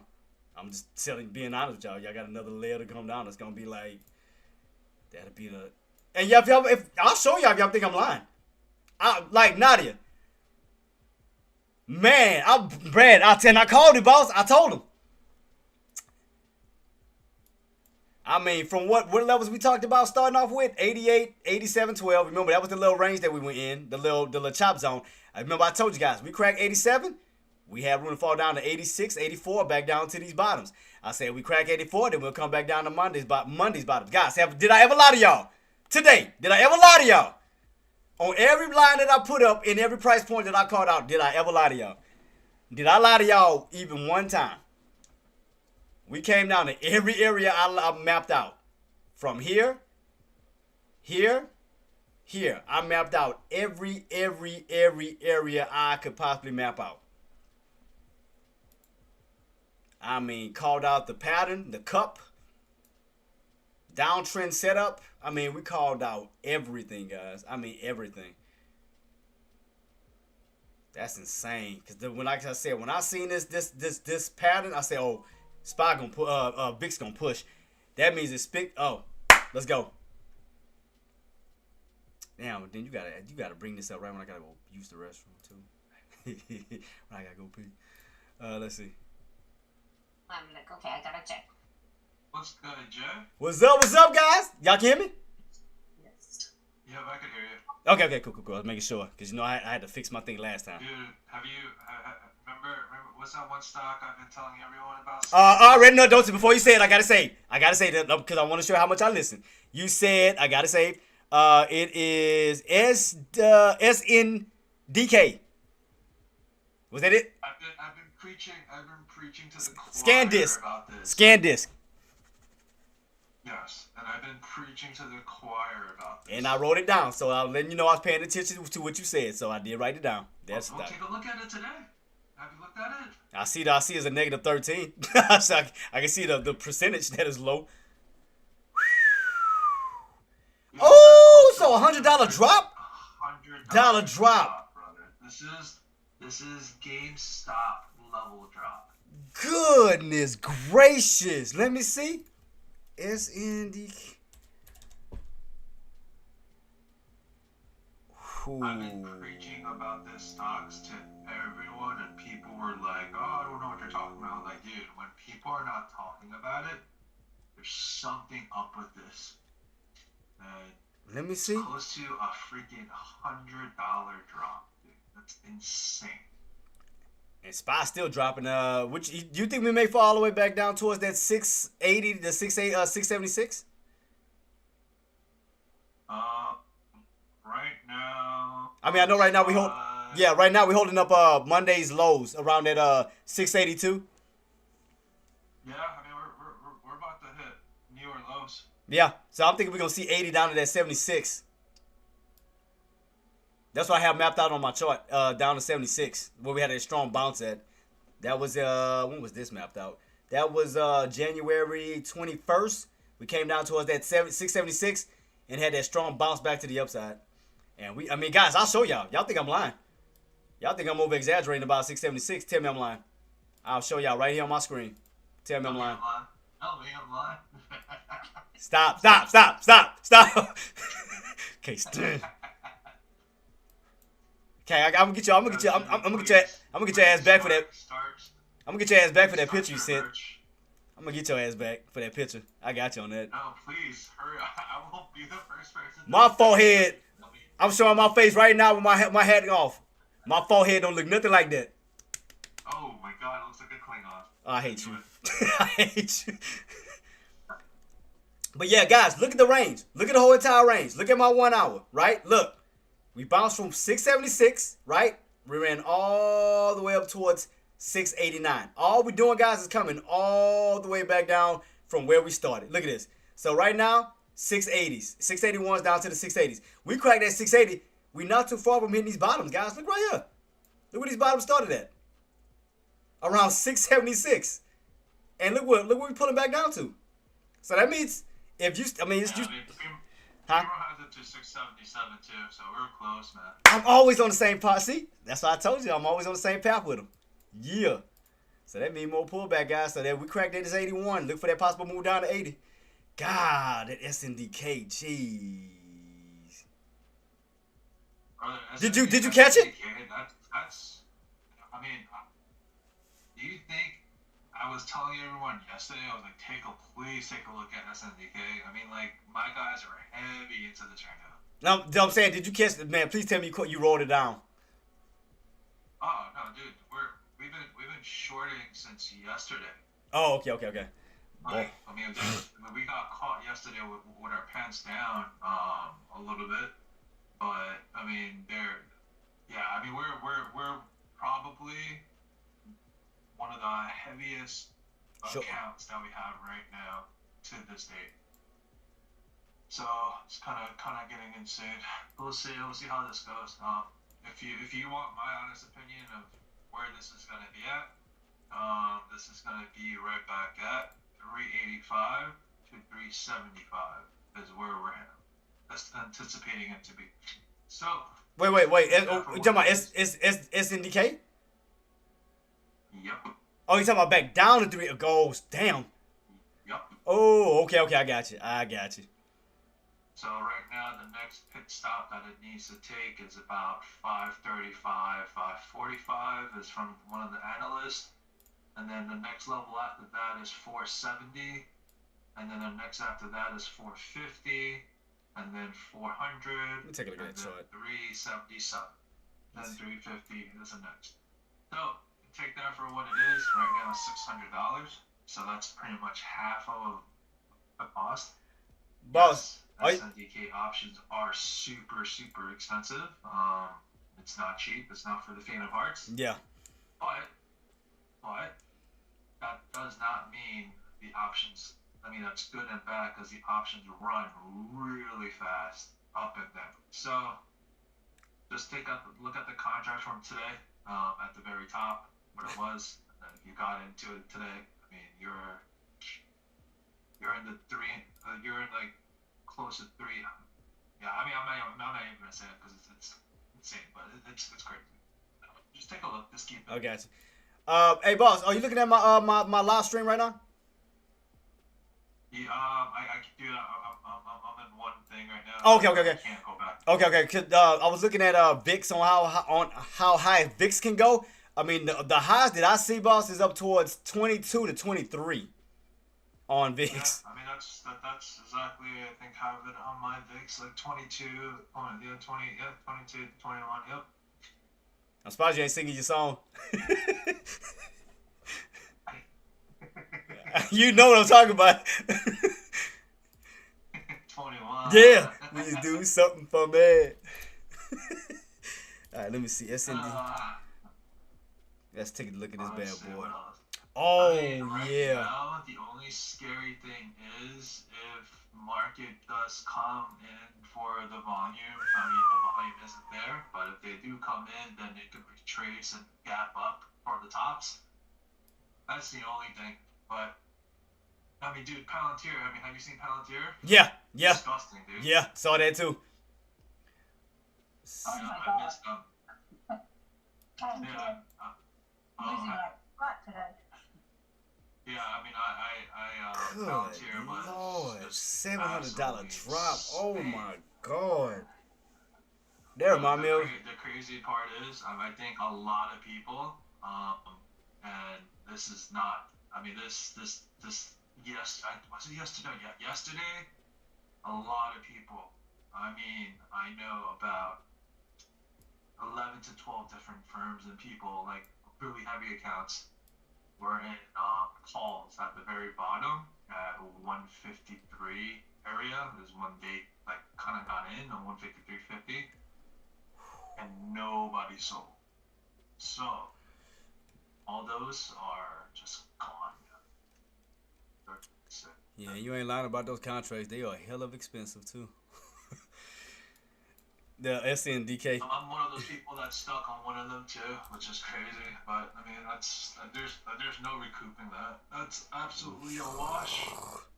Yeah, it is hell of expensive. You ain't lying. Do they? I don't think they got a ETF to that, huh?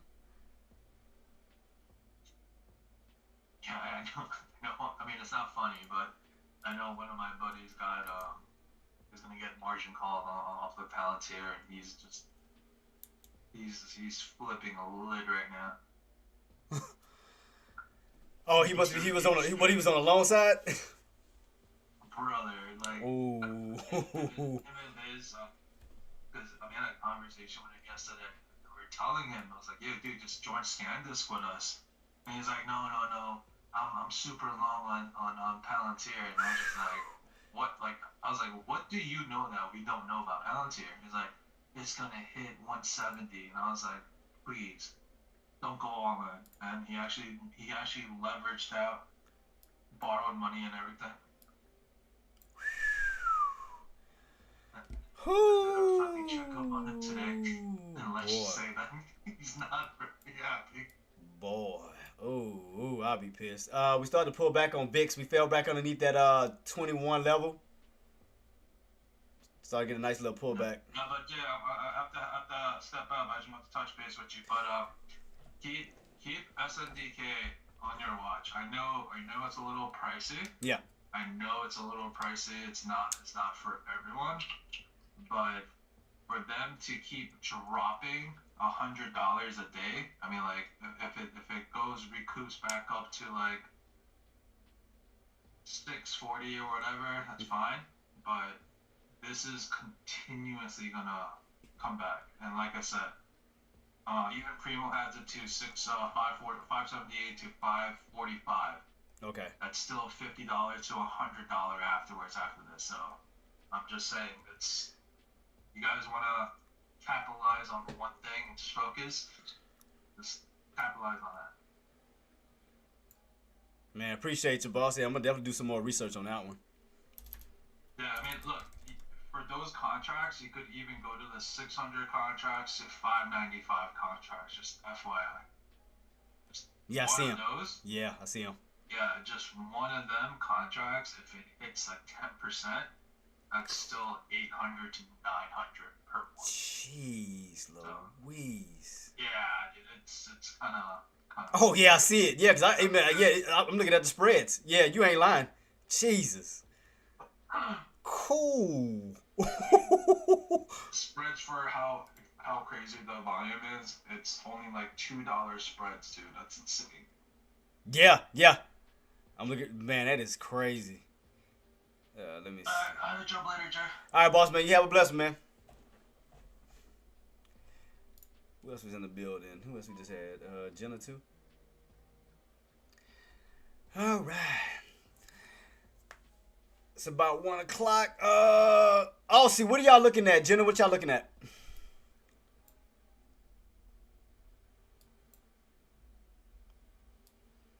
SNDK. I'm trying. Looking at SPY that if I can find another entry for put, I'm letting it go up. Okay. More, like yeah. So up or something like that. Yeah, so right now, we are in this range that I talked about early this morning, that we are in the range between 81.90. That's the Monday's bottoms and yesterday's bottoms. So we're kind of in that range right now, Jenna. We're in that range. So that 84 is going to hold up as resistance. So it may go, may ping pong back and forth. But if that 84 does hold, which that means that we need VIX to push back up. So in order for us to go for that next drop, we need VIX to get back above, because where we at right now, 2072. We need VIX to get back into the 21s, because right now we just pulled back down. If we could get that breakout back above up towards 22, we should pull back down even more, because the level that I have on SPY is going to be around 676. That's the last bottoms as of now. That is the very last bottoms. Yeah. Now, what I'm trying to look into is that SDK. Cause I ain't gonna lie to you. I'm looking into that SNDK. That man, he ain't lying. That bad boy dropped $100 today, Jenna. Mm-hmm. Yeah. Dropped I think good one. $100. So that means even if a spike back up, you still make a good profit on it. So I mean, I know it's gonna be a little tricky, but man, if I could make a good scalp on that, man, I would. I gotta figure out where these lows are gonna be at. I know right now we're trying to bounce off of where we at right now. Oh, it already started bouncing. Ugh, the spreads is insane. Oh, that's the crazy part. Them spreads are insane. Yeah, I mean, don't get me wrong, Nadia. I want to go for SNDK too, but I have to understand where the levels at first, because I don't want to just jump in. Because I gotta identify myself with where these levels at first. Because I want to jump in, like especially if I'm thinking it's gonna bounce back up and it yanks right back down. So I gotta figure out. I mean, I know we got bottoms right around, what is that, 550 from 600 down. I mean, it's a $50 drop. I mean, and the dang puts is so expensive on it. Good lord. I mean, I see some cheap calls, but those puts, oh yeah, they way out of this world. Let me see. If this bad boy still wants to pull, I mean, I can go for it. I mean, go for a little. Let me see. God, the spreads on these is sick. They sick. Good lord. Let me see. Because if we fall back underneath 600, I'm trying to see on how the spreads will work out on this damn thing. What's the lows? Lows is what? 5 cents. And where we at right now?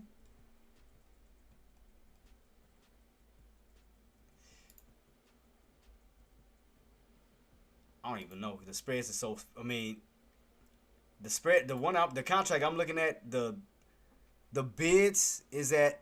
Oh, did it jump? Oh, I think it jumped. Oh, I missed it. So it must be pulling back down again. Damn. So they do move fast. He not lying. Cause I was just about to set up for. It already jumped. Good lord. I couldn't even get in. It moved that quick. He's not lying. Dang, it moved. Like it shot. I mean, the contract shot up. Yeah, they move rapid. He not lying on that junk. It moved rapid. Holy crap.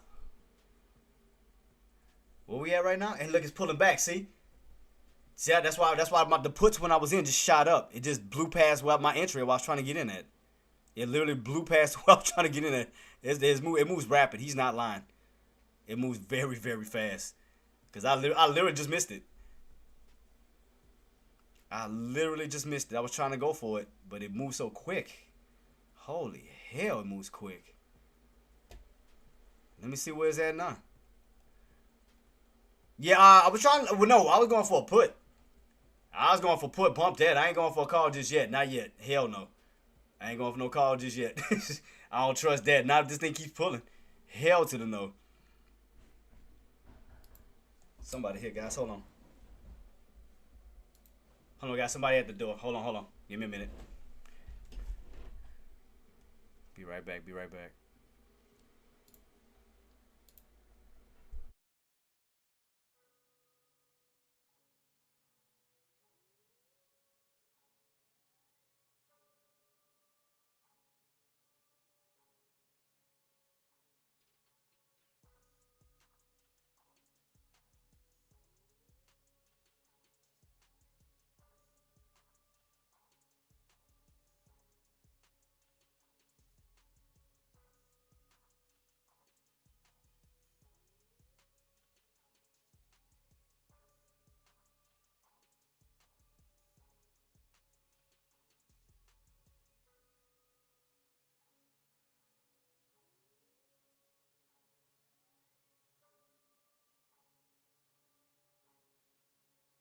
Yeah, guys, I do have to head on out. The maintenance guys here. I was wondering why I heard some banging on my door. I do have to head on out, man, real quick. I didn't sort of leave y'all. Let me make sure everybody's good to go. Like I said, before I do head on out, watch Spies. Watch that 682. We do crack 682. I do think we could pull back down towards the 680s, down to that 686. And I got the maintenance guy here. They got to do some work. I didn't even know.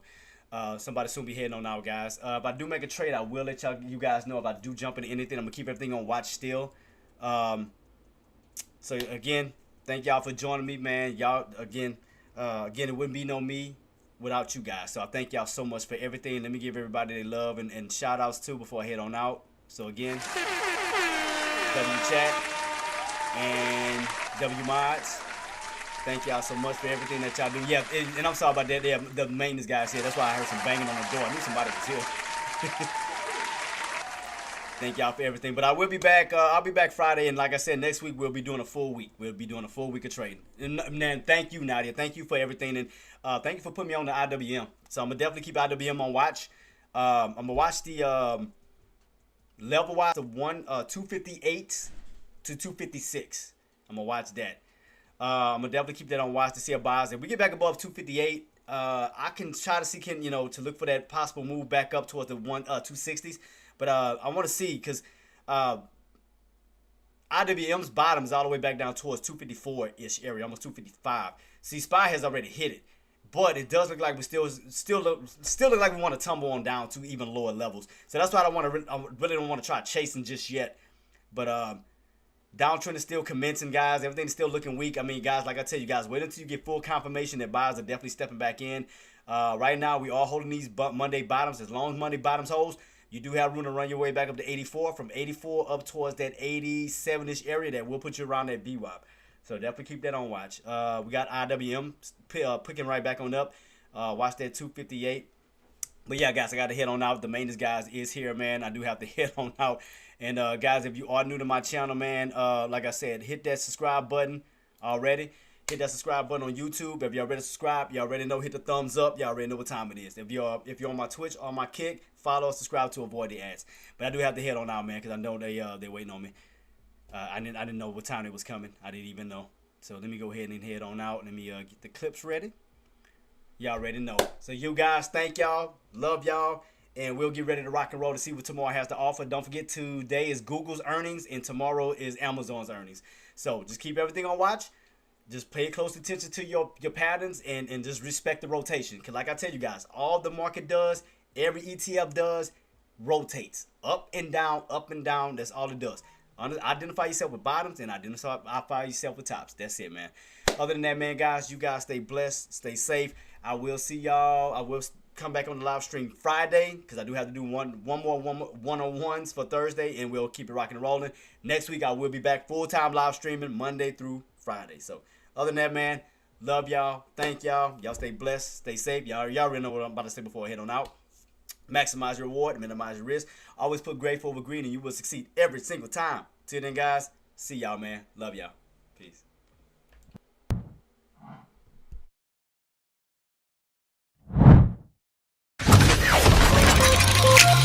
Subscribe for more content.